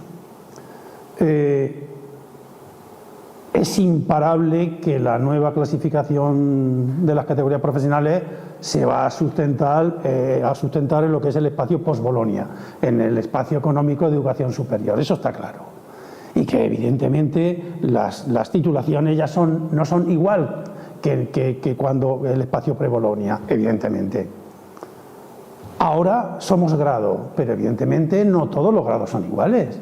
Hay grados que tienen 240 créditos y hay grados como el nuestro, los licenciados en Medicina y Cirugía, que tenemos 360 créditos y grado máster, ¿vale? Evidentemente eso se tiene que valorar en la nueva clasificación. Lo que es tanto los dos decretos que hay, el decreto MECU como el decreto MECES, pero el decreto MECU, que es el que han fijado para clasificar a las categorías profesionales, lo que tiene en cuenta es la estructura vertical, no tiene en cuenta la estructura horizontal. ¿Qué quiere decir esto? Es verdad que desde el primer borrador del Estatuto Marco del 9 de enero del año 2025 al último del 8 de enero del 2026 no tiene nada que ver, porque ya han clasificado del 3 al 8 a distintas categorías profesionales, pero ya en función también de esos estudios transversales. ¿Qué quiere decir? Ya sí se tiene en cuenta las especialidades. Sí, sí. Pero claro, lo que no sabemos todavía, porque eso se deja en un régimen transitorio para posteriormente negociarlo, igual que el sistema retributivo, es que no sabemos cómo van a agrupar el 6, el 7 y el 8, porque a partir del 6 se es grado. Si tú me agrupas el 6, 7 y 8 en el grupo A1, pues un grado sin especialidad tendría la misma categoría profesional que yo, y evidentemente eso no lo podemos permitir. Por eso tenemos que tener un estatuto propio. A mí esa me parece la reivindicación más importante, junto con la jornada laboral, lo que ha dicho Eva. Es que me parecen las dos patas más importantes de todas nuestras reivindicaciones. Clasificación profesional, porque ahí estamos en la competencia, titulación y responsabilidad, y nuestra jornada de trabajo. ¿Vamos a seguir igual? ¿Que somos los únicos trabajadores de este país que no tienen una jornada reglada de 8 horas? Si es que no hay nadie más. Si es que no hay nadie. Es que somos los únicos profesionales que tenemos jornadas de 17 y de 24 y de 48 horas. Y hemos tenido jornadas hasta de 70 y tantas horas. Si es que aquí todos hemos sido en alguna vez en nuestra vida médicos de refuerzo. Si es que, Dios mío, si es que lo que llamamos pasado el personal médico y facultativo. Entonces, esto es lo que hay que regularlo. La ministra dice, he acabado con la guardia de 24 horas, como tú bien dices, mentira. He acabado con la guardia de 17 horas, con las jornadas de 24 horas cuando tienes una jornada de 17 horas entre semana. Bueno, pues posiblemente acabe conforme está el borrador del Estatuto Marco, pero como yo digo, los médicos y los facultativos es que no somos funcionarios al uso. Mirar qué tipo de funcionarios somos. Somos unos funcionarios que todo el material de todo tipo del que disponemos lo hemos creado nosotros, todo se sustenta en investigaciones, en publicaciones, todo. O sea, todo el material que yo utilizo en anestesia no me lo ha inventado ni me lo ha puesto a disposición ingeniero. Han sido anestesistas, cirujanos, médicos de familia, cardiólogos, o sea, todo el material de que disponemos lo hemos creado nosotros. Y estamos tratando con pacientes, no somos funcionarios al uso.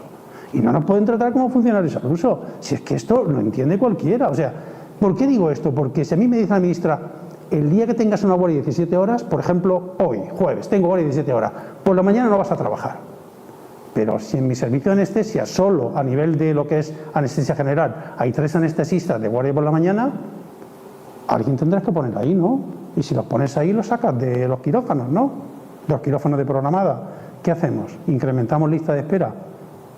Yo no soy un funcionario al uso que me dé igual la lista de espera.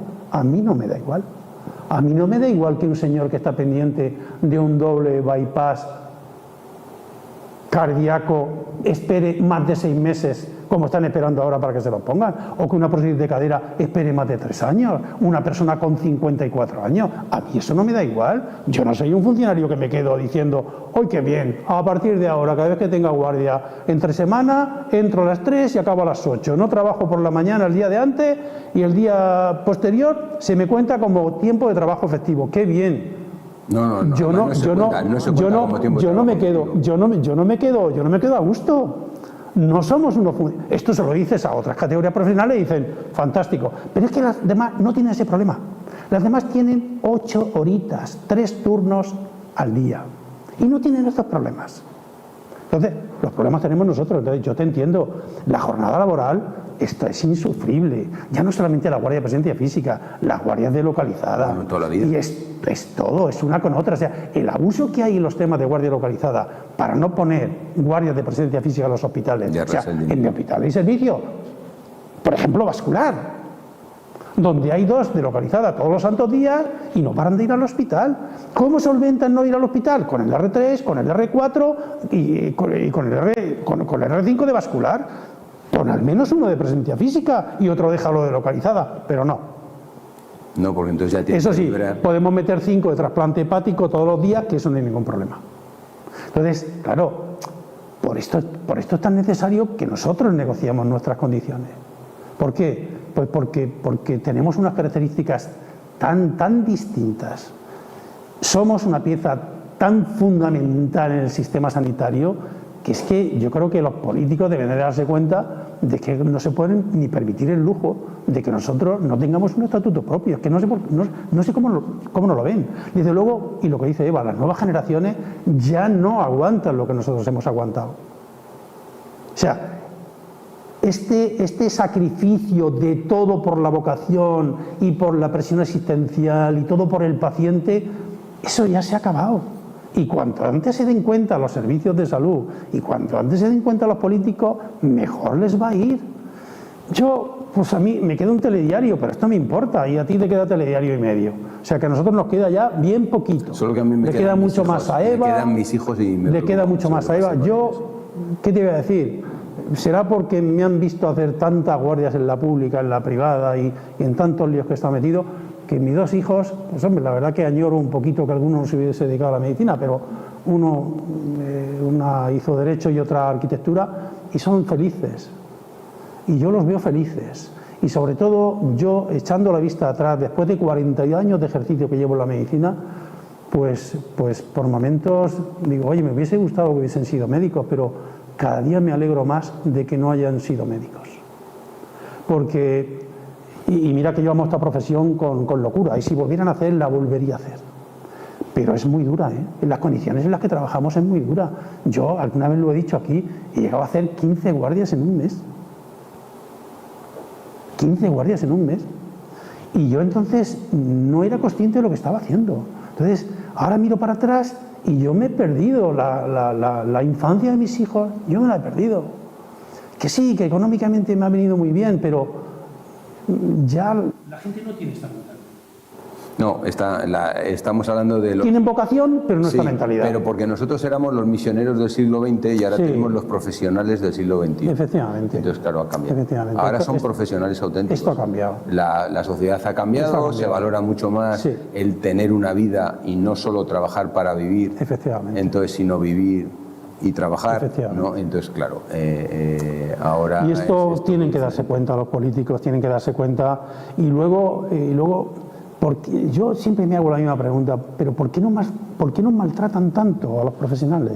O sea, ¿cómo es posible que la dirección gerencia de mi hospital, y me consta la buena voluntad que tiene nuestra nueva directora gerente, bueno, ya no nueva, ya lleva 2 años y algo, pero me consta su buena voluntad, es una persona para mí entrañable, la conozco hace muchísimos años, tiene una dedicación enorme, pero ¿por qué das la orden, como dio la orden el 27 de febrero, el 27 de enero, de que se suspendieran los permisos, la licencia y los cambios de guardia en los días de huelga a partir de ese mismo momento, cuando nadie lo ha hecho?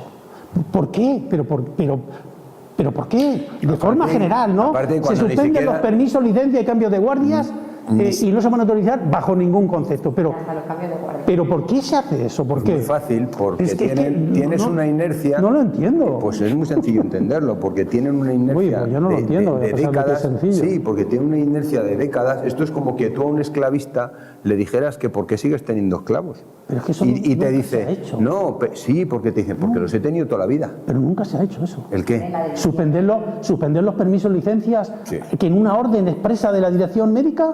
No. Que se hayan puesto problemas para conceder el permiso, licencia y demás, sí. Pero que de forma explícita, en una orden de la dirección médica, se ponga de forma explícita, buenos días, los días de huelga son estos, a partir de este momento quedan suspendidos, todo bla, bla, bla, bla, bla, bla, bla, sin ninguna excepción. Eso yo no lo he visto Pues nunca. eso, además- Que se hayan puesto trabas, como dice Eva, claro que hemos visto ponerse trabas. Pero eso, Pero además que de forma inercia, tan- demuestra desconocimiento pero- de la ley. Pero Claro.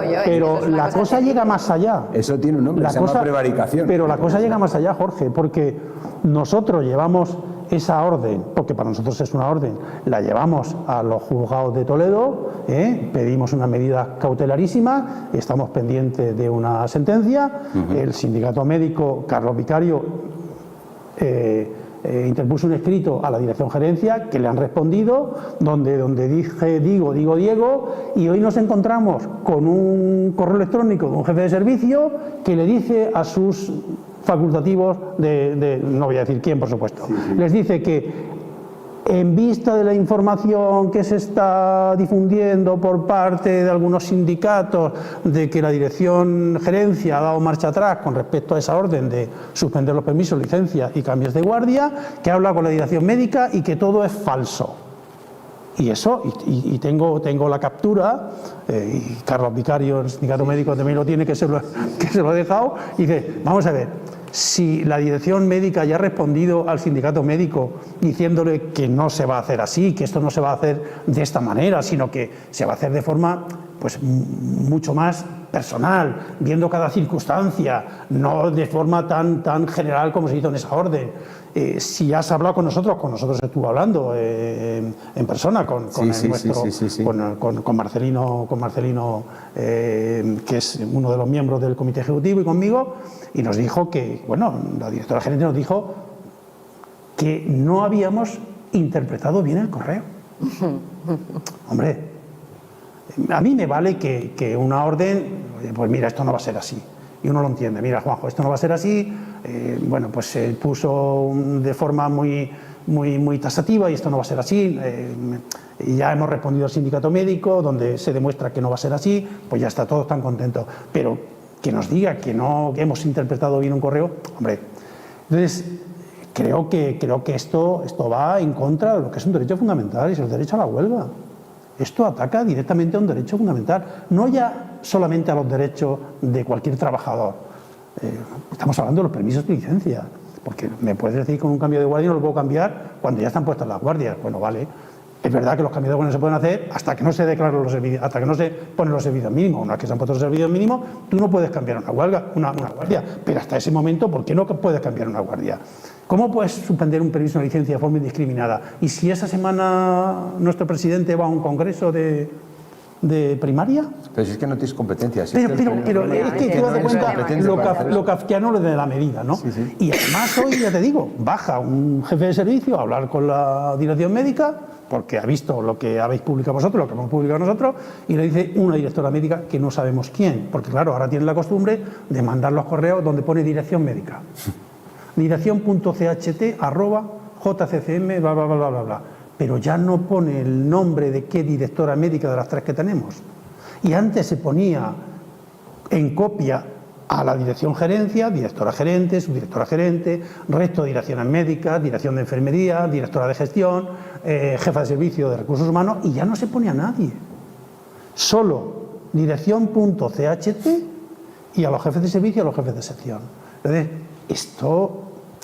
esto es de una maldad.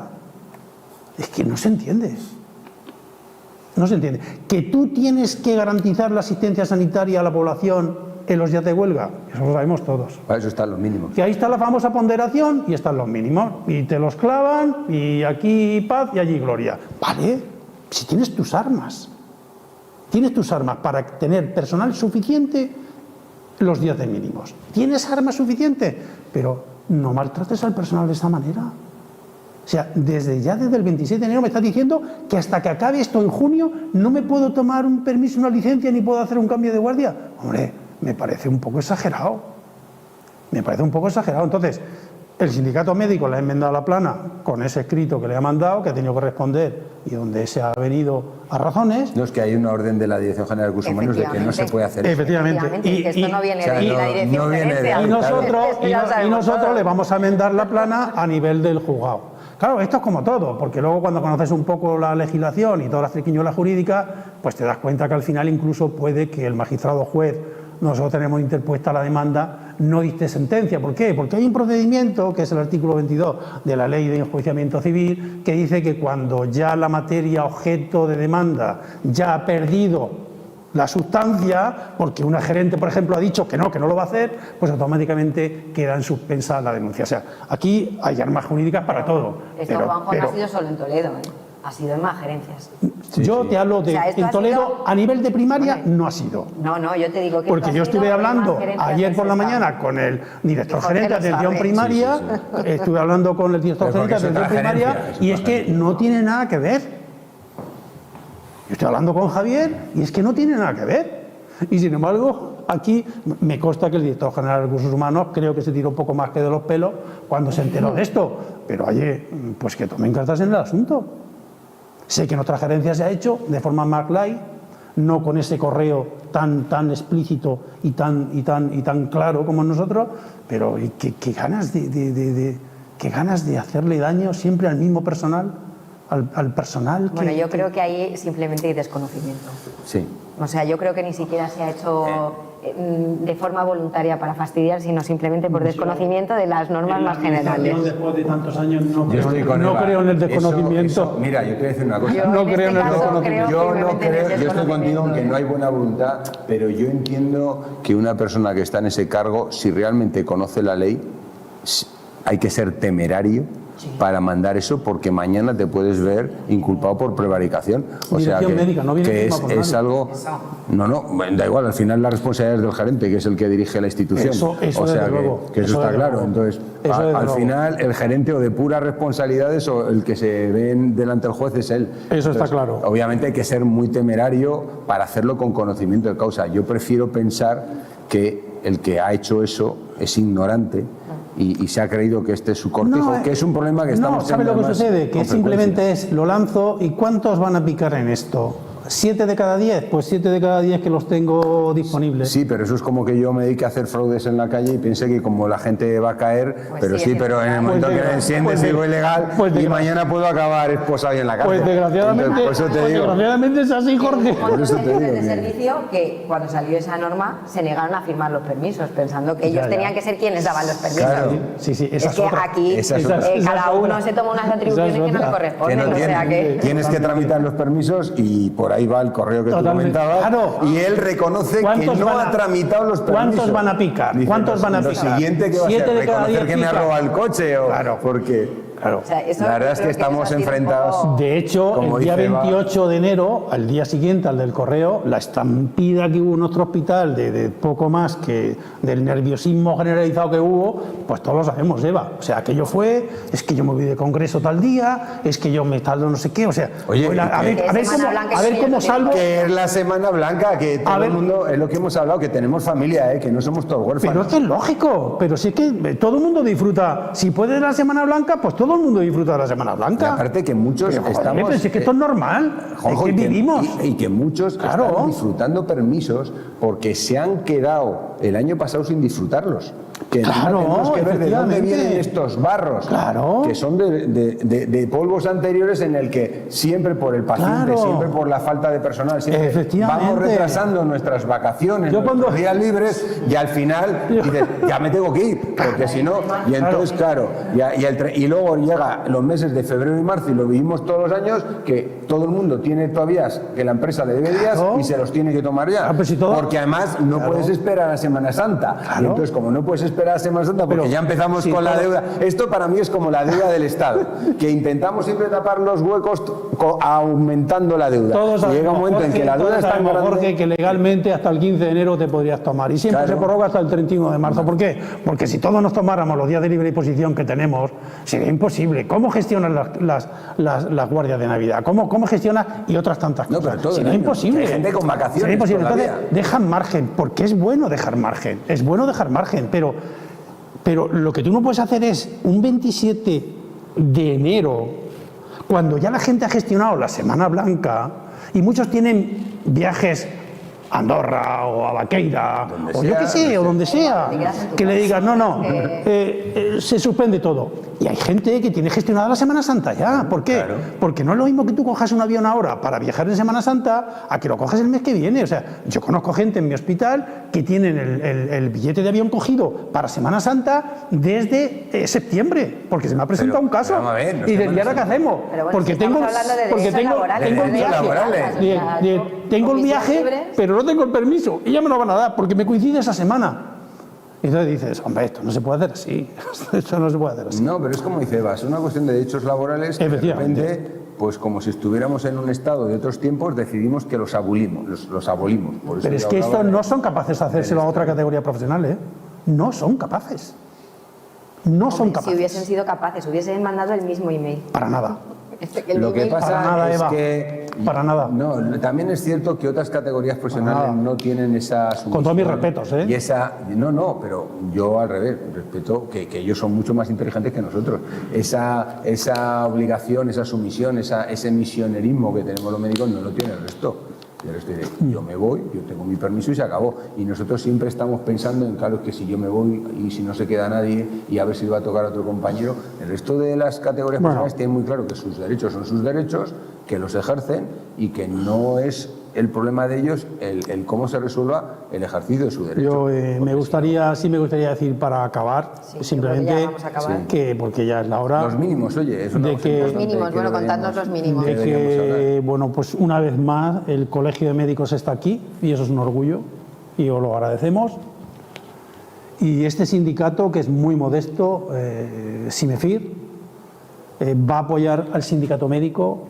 Jorge, te lo digo y te lo he dicho desde el primer momento, independientemente de la estrategia, independientemente de todo, os vamos a apoyar en todo.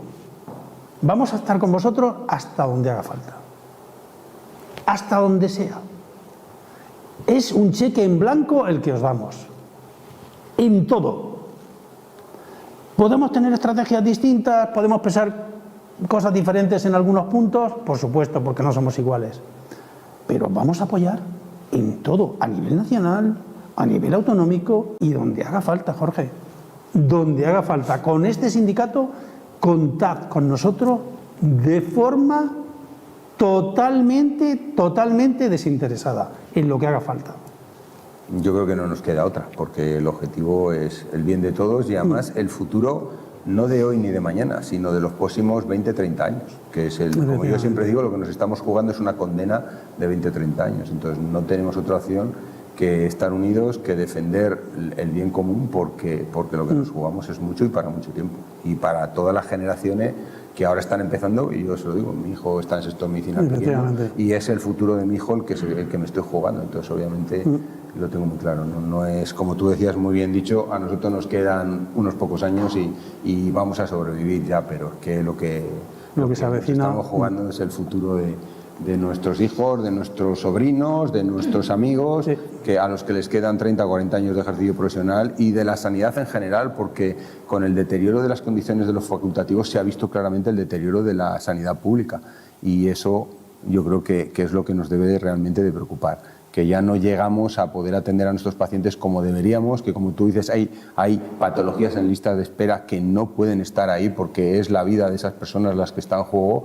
y nosotros lo sabemos, y todos sabemos que hemos pasado muy malas noches pensando en este o el otro paciente, que a ver cómo le soluciono, a ver si hablo con este compañero para que vean la manera de meterlo. Yo creo que esto todos lo hemos sufrido, y yo, bueno, y aquí está el presidente del colegio, que es médico de familia igual que yo y que sabe lo que sufrimos los médicos de familia, porque tú tienes pacientes con los que te identificas, con los que tienes ya una relación muy estrecha, no voy a decir familiar, pero sí una relación que va mucho más allá de solo nos conocemos, y te ves realmente en situaciones que te quitan el sueño de ver cómo puedes gestionar para que este paciente me lo vean antes, y abusando muchas veces de vosotros, de los médicos de hospital, a los que ya te ves desesperado y coges el teléfono y llamas personalmente a una persona y le dices, mira, sé que estáis sobrecargados, sé pero mira, tengo a esta persona de verdad y él te hace el favor y te dice, mándamelo tal día, que no me voy de la guardia, que me quedo, que te lo veo, pero claro, eso es una salida muy humana, muy plausible, pero que no arregla el sistema, y no puede ser que el sistema esté en manos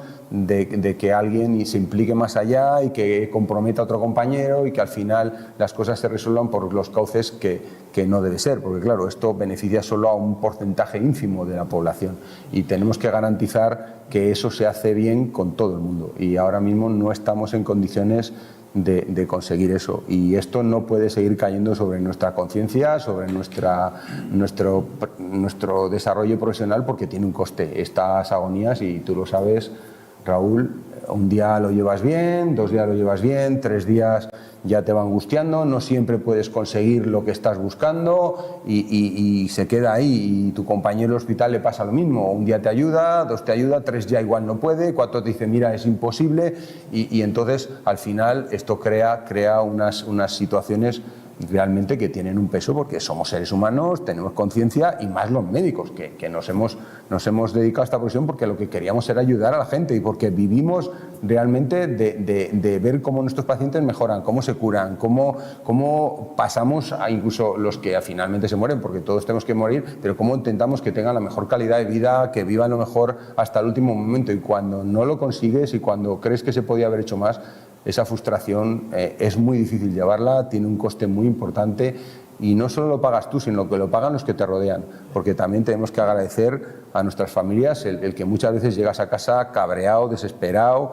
y como tú decías, lo pagan tus hijos con los que no tienes ganas de hablar, lo paga tu pareja, lo paga todo el que te rodea, porque no estás bien, y porque alguien lo tiene que pagar, y como no lo vas a pagar con tu paciente, porque eso somos capaces de aguantárnoslo, pues lo pagan luego los que te rodean, ¿no? Y creo que es importante que esto se sepa, porque realmente lo que estamos luchando es por todos, no estamos luchando para ser unos privilegiados, no estamos pidiendo tener 4 meses de vacaciones al año y un año sabático cada 5, no estamos pidiendo, estamos pidiendo no tener que ir todos los días a casa angustiados por lo que hemos hecho ese día y por lo que vamos a tener que hacer al día siguiente. Entonces creo que es necesario. Bueno, pues yo creo que solamente 2 palabras sobre los mínimos, ¿no? Los mínimos, lo que quiero decir es que primero, esta vez sí que los hemos podido negociar, el SESCAN sí que se ha tenido a negociar los mínimos. Es cierto que se han creado algunas confusiones y tal que estamos tratando de que se resuelvan, y lo que quiero que sepan todos nuestros compañeros es, primero, que los mínimos te los tienen que comunicar personal y por escrito y con acuse de recibo, ¿vale? ¿Y quién te los tiene que notificar? Te los tienen que notificar dándote el escrito directo firmado por el gerente. Pero la secretaria del servicio, el jefe de servicio, me tienen que entregar el escrito. Alguien te tiene que buscar, ¿no? Me tienen que buscar y entregarme el escrito. Yo firmar el acuse de recibo. En ese escrito tiene que venir mi nombre, mi identificación, el día y las horas para los que estoy nombrado para mínimos y tendría que venir la actividad. Como la actividad el SESCAN no la está poniendo, tenemos que irnos a la ley. ¿Qué dice la ley? Que los mínimos son solo para garantizar la asistencia urgente y no demorable.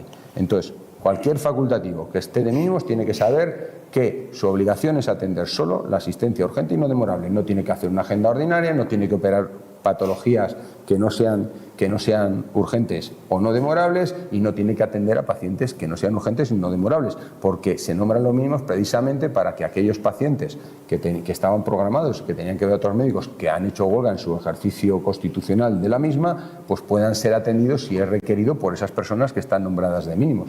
Entonces, un médico de mínimos no puede estar ocupado pasando por una mañana pasando su consulta o operando su agenda que estaba programada desde hace meses, porque dejaría sin atender a esos otros pacientes que los médicos que están en huelga no atienden y que precisan esa atención. Entonces, ¿y si todo el servicio, nadie del servicio hace huelga? Entonces, ¿qué lugar le queda? El señor de mínimos se queda solo para las urgencias, que haya ese día. Vale. Lógicamente, en ningún caso, es que por ley, inmediatamente que a una persona se nombra de mínimos, toda su agenda habitual tiene que desaparecer y esa persona quedar disponible para cumplir eso. ¿Por qué? Porque no se sabe quién va a hacer huelga hasta que no llegan las 8 de la mañana y tenemos que entrar todos y los que han entrado firman, no sabemos cuáles son las agendas o los quirófanos que hay que desprogramar y que aquellos pacientes que realmente deben ser vistos ese día pues tienen que acudir a los médicos que estamos nombrados. O sea que cuando nombren los mínimos, el que esté de mínimos tiene que salir de la actividad programada. Totalmente. El planning, o sea, eso tiene que quedar claro para todos, porque yo creo que es una duda muy generalizada dentro del hospital, en primaria igual. El problema que se suscita ahí es el siguiente. Cuando es un día normal de guardia, de huelga, como sucedió el día 13 de junio o el día 3 de octubre, y se ponen los servicios mínimos de un día festivo, pues todo es mucho más fácil. Cuando viene diciembre del 9 al 12 y ahora, que es una situación similar, porque son 5 días, más 2 de antes y 2 de posteriores, son en realidad 9 días, y entonces cuando entra la famosa ponderación, porque el ciudadano tiene derecho a la salud y nosotros tenemos derecho a la huelga, pero evidentemente el derecho a la huelga tiene unos límites, y los límites lo marca la ley y lo marca la jurisprudencia que la hay, ¿no? Entonces, ahí queda un margen que es el 20% en primaria y el 33% en especializada. Entonces, claro, si uno se lee la resolución de mínimos, pues ves que ahí hay un cajón desastre donde puede entrar mucho. Entonces la gente va a tener muchas dudas, porque ya las tuvo del 9 al 12 de diciembre y ahora las va a tener. Lo que dice Jorge es lo que dice la ley, que se deben de atender aquellas que sean cosas urgentes y no demorables.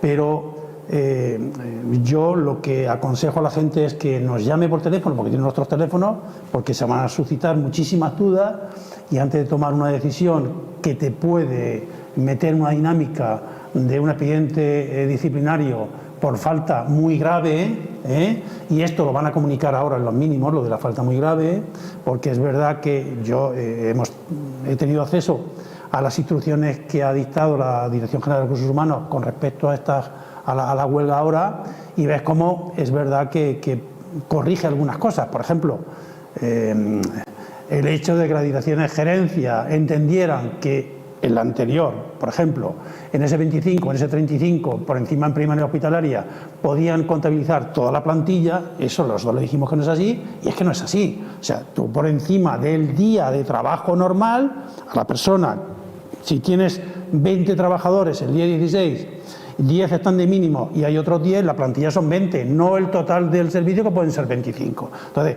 no es lo mismo que tú pongas el 20% por encima de toda la plantilla del servicio, que es lo que se hizo, a que pongas el 20% o el 33% de la hospitalaria sobre la plantilla que ese día tenía que trabajar, descontando permisos, ITs, vacaciones, salir de guardia, etcétera. Entonces, es verdad que se ha puesto coto a algunas cosas. Hombre, lo hemos negociado nosotros. Efectivamente, se ha puesto coto a algunas cosas porque es que era vamos, Es que No, es que había servicios donde se quedaba el 100% de mínimos. Bueno, se dieron cosas tan kafkianas como que 2 miembros del servicio de radiología de nuestro hospital, del Universitario de Toledo, sin estar de guardia ninguno de los 4 días del 9 al 12, le pusieron mínimos el 9, el 10, el 11 y el 12. Como ellos decían, ¿y dónde está mi derecho a la huelga? Si me han puesto mínimos 9, 10, 11 y 12, porque entiendo que si el 10 tengo guardia, me pongan mínimos. Ya que hago mi guardia, me ponen mínimos, vale. Pero si no tengo ninguna guardia, ni el 9, ni el 10, ni el 11, ni el 12, y me pone mínimos 9, 10, 11 y 12, ¿dónde está mi derecho a la huelga? Es que de verdad, es que hay cosas que dices, bueno... Pero bueno, lo que sí que tenemos que tener claro, y así quiero que conste, es que la decisión de que es patología urgente y no demorable es una decisión del facultativo. Totalmente. Nadie más, o sea, Totalmente. un gestor, un gerente, Totalmente. un director médico, un subdirector médico, quien sea, no puede. Esa facultad nos la da la ley de ordenación de las profesiones sanitarias, señores. Artículo 6 de la ley de ordenación de las profesiones sanitarias. El que determina qué es urgente y qué es no demorable es el facultativo que está de mínimos. Él valorará y decirá, igual que cuando, y tú lo sabes que eres anestesista perfectamente, tú dices, señores, este señor se opera y ese señor se opera, este señor no se opera y este señor no se opera. Entonces, en el caso de las huelgas es igual. Tanto los facultativos de primaria como los facultativos de hospital son los que deciden qué es urgente y qué es no demorable. Y todo lo que ellos, en el ejercicio de sus competencias, decidan que no lo es, no lo es. En la huelga, os voy a poner algunos ejemplos, por ejemplo, en el área quirúrgica, ¿no? En el área quirúrgica se hacían estos puzzles siguientes. Si en un quirófano de vascular ha fallado el anestesista y en el quirófano de ojos, puedo meter... No, el ejemplo que se dio fue el siguiente. En un quirófano de ojos no vino el anestesista, pero en el quirófano de vascular no fueron los vasculares. Entonces cogieron al anestesista, lo llevaron al quirófano de ojos para hacer 6 cataratas. Eso es ilegal. Sí, claro. Evidentemente, yo dije, esto es ilegal. Pues estas son las componentes de las que se vale la administración. ¿Para qué? Pues para que no tenga ninguna repercusión la huelga. Es verdad que, sinceramente, el personal médico facultativo somos tan distintos, tenemos una carga vocacional tan enorme, que evidentemente si yo estoy en un quirófano, estoy de servicios mínimos y tengo una neo de colon, yo la voy a anestesiar y el cirujano la va a operar. Pero si yo estoy de anestesista de mínima y me ponen 6 cataratas, os juro por mi madre y con todo el dolor de mi alma que yo no voy a anestesiar las 6 cataratas. Pero una neo de colon, sí lo voy a anestesiar. Una neo de laringe, claro que la voy a anestesiar. Pero porque es lo que estamos hablando. Pero es que eso lo llevamos haciendo. Es tu competencia profesional. Pero si quieres que yo haga alus valgus y juanetes y cataratas y patología banal, pues no la voy a hacer. Entonces, eso es lo que quieren es que esto no tenga repercusión ninguna. Y hombre, alguna repercusión tiene que tener, porque si no, entonces, ¿dónde está nuestro derecho a la huelga, no? Está claro. Y lo último es dejar claro también que todo aquel compañero facultativo que no reciba una comunicación escrita con acuse de recibo no está de mínimos y puede hacer huelga todos los días. Efectivamente. Da igual si tiene guardia esos días, si no la tiene, si tiene quirófano o no lo tiene. Si tú no recibes una comunicación escrita con acuse de recibo determinando cuándo estás de mínimos, no pueden hacer nada. No tienen derecho a impedirte tu derecho a huelga. Y harás huelga todos los días que quieras. Entonces, ¿y la guardia? Ahí tendrías que hacerla. No, la guardia no. La guardia es parte del trabajo. Yo mañana, viernes, no recibo ninguna comunicación de mínimos, yo ya me voy de fin de semana y hasta el lunes y ya hasta el lunes después de la huelga yo ya no tengo. O vienes si quieres. Pero será mi decisión, no tienes obligación, pero no tengo ninguna obligación de venir. Ni aunque tengas guardia, ni aunque dejes de tuviera tener guardia, 3 guardias nada. ese día. No, porque la tienen que comunicar. O sea que mañana es el día de comunicación. Bueno, todo lo que no se haya comunicado mañana. Deberían haberlo comunicado hoy. Sí, bueno, la información que yo tengo es que se van a comunicar mañana porque el plazo de la gerencia era hoy. Sí, yo también. Yo pensaba que hoy iban a empezar las comunicaciones, pero no así. Debería estar obligados primero a comunicarnos a nosotros. Todo el staff que va a haber de mínimos. O sea, primero tienen que comunicarlo a nosotros y luego comunicarlo a vosotros. Pero primero nosotros tenemos que enterarnos de todos los que están de mínimos durante esos días y no lo han hecho. Es que están incumpliendo los plazos. ¿Por qué? Porque, como dice Juanjo, los mínimos tienen obligación, primero, de negociarlos, que en diciembre no se negociaron y por eso las cosas salieron como salieron. Segundo, una vez que se ha negociado, hacer la publicación, mandar las instrucciones y luego ellos determinar quiénes son los que van a hacer los mínimos y enviárnoslos a los sindicatos para que comprobemos que esos mínimos cumplen lo negociado y lo publicado. Entonces, ¿en qué situación estamos ahora? Pues en la situación de que nosotros no tenemos nada, solo queda mañana y los mínimos no están ni comunicados a los sindicatos ni a los profesionales. En primaria sí, en primaria lo han comunicado hoy. A los sindicatos no. A nosotros... Ya, porque se han saltado el paso legal que es que no, antes... pero yo sé que a primaria sí les han comunicado. Pero nosotros nos han mandado. Que en mi centro, estoy hablando de mi trabajo, habían comunicado los mínimos y resulta que yo me pongo a comprobarlos y han puesto de mínimos a gente en el día que está el saliente de guardia. Han puesto de mínimos a gente en días que no trabaja. Entonces, lógicamente, ese es el problema que tiene comunicar los mínimos y no dárselos para que nosotros los comprobemos. O habían establecido mínimos en urgencias ilegales que superaban lo que el propio decreto de mínimos y las instrucciones determinaban. Entonces, claro, tienes un problema. Si eso me lo das a mí hace 2 días, tenemos tiempo para corregir todos los errores. Ahora mismo están a toda prisa corrigiendo esos porque nosotros los hemos visto, pero yo mañana puedo ver otros. Totalmente. ¿Y qué nos pasó en diciembre? Pues que el viernes por la tarde vimos errores que ya no se pudieron subsanar. Sí, así fue. Y entonces, ¿qué pasó? Guardias a las que no acudió nadie, gente a la que se había nombrado mínimos en días que no trabajaba, que por supuesto no hizo esos mínimos porque no tenía trabajo ese día, y al final no tenías a los que tenías que tener. Obviamente, hubo una cantidad de errores. Eso genera un problema muy serio. En las personas que tienen reducción de jornada, fue... Y luego la gerencia, lo que tú decías, contratando a personal para cubrir esos errores, cuando contratar personal para cubrir una huelga es ilegal. Efectivamente. Entonces, ¿dónde vamos?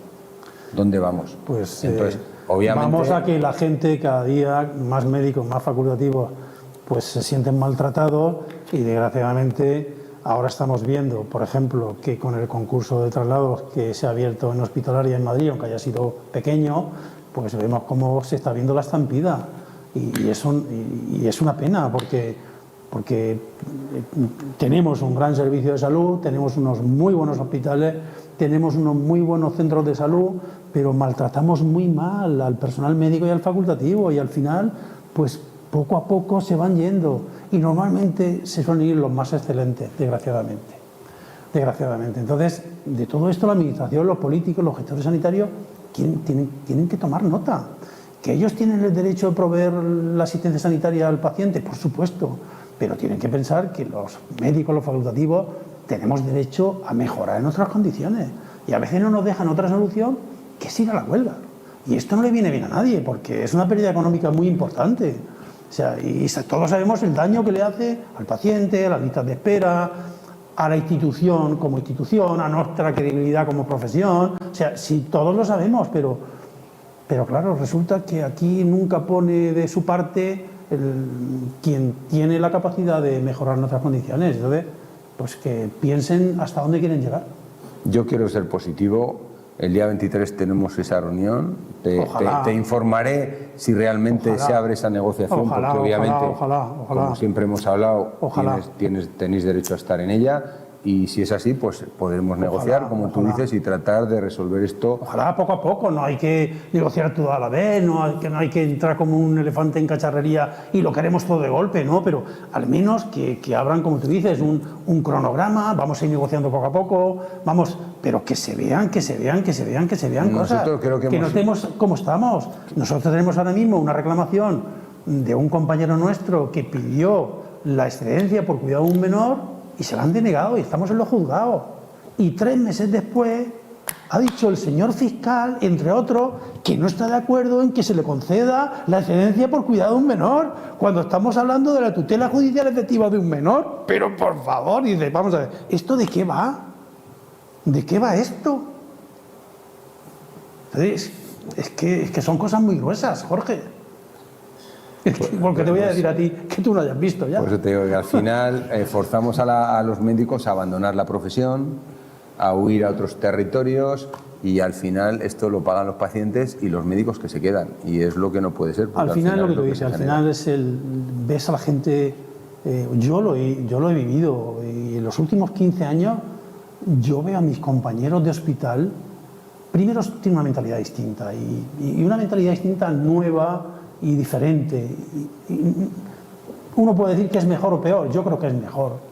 Quieren vivir más la vida, quieren conciliar más, no todo puede ser consulta, quirófano, guardia, saliente de guardia, los salientes médicos a revisar protocolos, a publicar. O sea, la gente ya no está en esa dinámica, la gente está en otra dinámica y eso la administración tiene que verlo.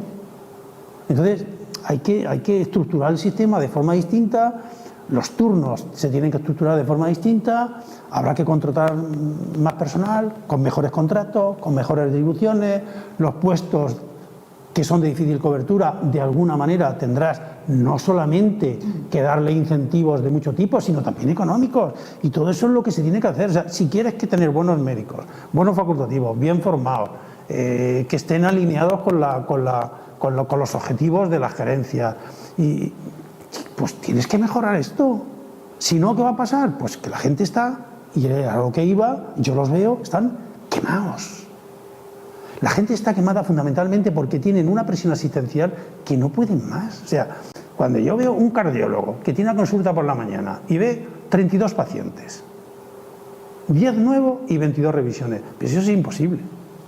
Si es que es imposible. No los ve, desfilan. Si es que es imposible, si no puedes. Desfilan. No puedes. O un médico de familia cuando ve una agenda de 45 pacientes, pero más los avisos, más luego toda la carga que tú te autoimpones porque conoces a fulano, conoces a mengano, y ya no solo veo al paciente, es que veo al paciente, pero es que veo a su familia, veo a que resulta que la madre de la que cuida, el pobre que ni puede, tiene 90 años, veo que tiene una situación económica muy mala, unos problemas sociales enormes. O sea, es que esto es tan complejo que querer hacer ver a la gente que somos unos funcionarios, sí que no somos funcionarios, no lo vamos a hacer en la vida. Y esto, o la administración se pone las pilas, o al final, pues mira lo que está pasando. Pues que Castilla-La Mancha, en la valoración de los se nos va ciudadanos, es la a penúltima Estados de España. Unidos, a Francia, a Alemania, y nadie quiere volver. Y luego esto de retengo al talento.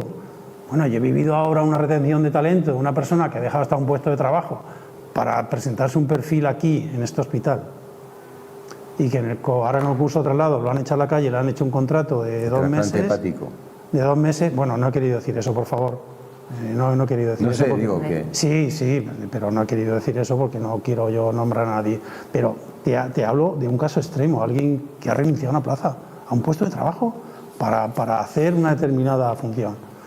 Y dices, pero es que así es imposible, así no poder ni tener talento, ni retener talento, es muy complicado. No, compañeros que vienen con toda la ilusión, yo tengo compañeros jóvenes en Talavera que vienen con toda ilusión a montar un servicio, con nueva cartera de servicios, y tú les das ese incentivo, les das esa promesa, y al cabo de 2 años se van desesperados porque nada de lo que venían a hacer han podido hacerlo, porque al final la sobrecarga asistencial del día a día, las guardias los ha machacado y no han podido poner en marcha esas cosas para las que realmente se han formado. En Talavera, el éxodo que hubo en el servicio de oftalmología, que de 12 oftalmólogos, en menos de un año se fueron 8. Sí. Dios mío, 8, pero pensar por qué sucede eso. O sea, no se pueden ir 8 oftalmólogos por la gracia de Dios, porque hoy se han levantado con el pie todo les ha cambiado. dado la ventolera. O sea, no. Bueno, chicos, yo creo que esto ya esto ya estamos con el sí. tema de la huelga. Bueno, agradeceros desde luego a los dos sindicatos, a Simefer y a CEMS, el haber venido al Colegio de Médicos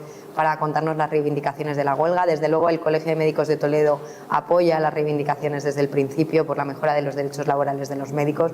Yo creo que es una oportunidad, desde luego la que hemos tenido desde todo el colegio, no solamente a nivel provincial, sino a nivel nacional, porque por primera vez, ¿no?, de manera sorprendente, toda la profesión médica se ha unido, no solamente colegios, sino también sociedades científicas, decanos, estudiantes. O sea, realmente estamos ante un momento de cambio, tenemos que aprovecharlo y luchar a favor de nuestro estatuto, un estatuto propio, un estatuto médico, que da igual por la vía que lo consigamos, pero que lo consigamos.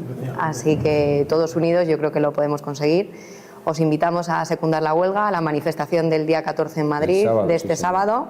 a todo aquel que pueda y a mover las redes también, que aunque parezca que no tienen mucha repercusión y son muy importantes, dan mucha visibilidad y hay muchos compañeros luchando también desde las redes muy significativos. Y a explicar, como dices, esto a la población, a nuestros familiares, a nuestros amigos, a los compañeros de nuestros hijos, a todos lo que está pasando, porque esto tiene que ser realmente un compromiso social. Hay que ganar el relato, hay que ganarlo a nivel de la sociedad. Efectivamente, esto no lo hacemos por gusto, realmente lo hacemos porque creemos que podemos obtener una sanidad mejor de esto. Efectivamente. Y desde ahí el apoyo de la gente es fundamental, ¿no? Porque solamente con en una semana dejan de hablar de ti. Vamos, aquí en 24 o 12 horas que tengas otra noticia mejor, de hecho, desaparece. en ningún momento durante toda esta huelga, en ningún momento hemos hablado de retribuciones económicas, en ningún momento. Bueno, que también son importantes. Que son importantes, pero no hemos, nuestra finalidad no es la retribución económica. No es lo fundamental. No hemos hablado de eso, hemos hablado de condiciones de trabajo, no de condiciones retributivas. O sea, que cualquiera que va a la huelga va fundamentalmente por las condiciones retributivas. Y nosotros para nada hemos mencionado las condiciones retributivas, hemos mencionado condiciones laborales.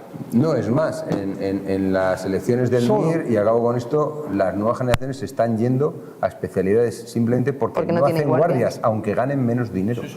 Y esto es evidente. Y las nuevas generaciones, los residentes, de todo lo que se quejan es de las jornadas largas, de las guardias, y no tienen ningún problema en renunciar a ellas, aunque ganen menos dinero. O sea, no es una cuestión básicamente de dinero, es una cuestión de condiciones de vida. Efectivamente, en Castilla-La Mancha las han reducido a 5 y nadie se ha quejado de ningún residente. Y nadie ha dicho nada, o sea, que es que estamos ante otra realidad, es que la gente quiere trabajar menos. Quiere vivir. Quiere vivir, pero que trabajando menos, porque 48 horas semanales o 50 o más no tienen ningún tipo de sentido. Claro. Y sobre todo porque te pueden distribuir esa jornada de 45 o 48, que no necesariamente tiene que ser 45 en cómputo semestral. Oh, bueno, claro. Te puede tocar esta semana 70 y la semana que viene te tocan 22. Claro. Y el mes que viene te tocan 120 y el mes siguiente te tocan 43. Claro. O sea que por eso. Luego la distribución irregular de la jornada. Eso también, pero bueno, que si ya conseguimos bajar las guardias ya, que ya es nos ponemos en lo que otro te paso. destroza la vida y te destroza la salud, porque lógicamente te cambian los ritmos circadianos, no hay manera de compaginar eso con una vida saludable. Ese es el problema. De eso ya hay estudios, así que bueno, chicos, un placer como siempre y nos vemos en la próxima. Gracias a todos por acompañarnos. En nuestra casa. Nunca mejor.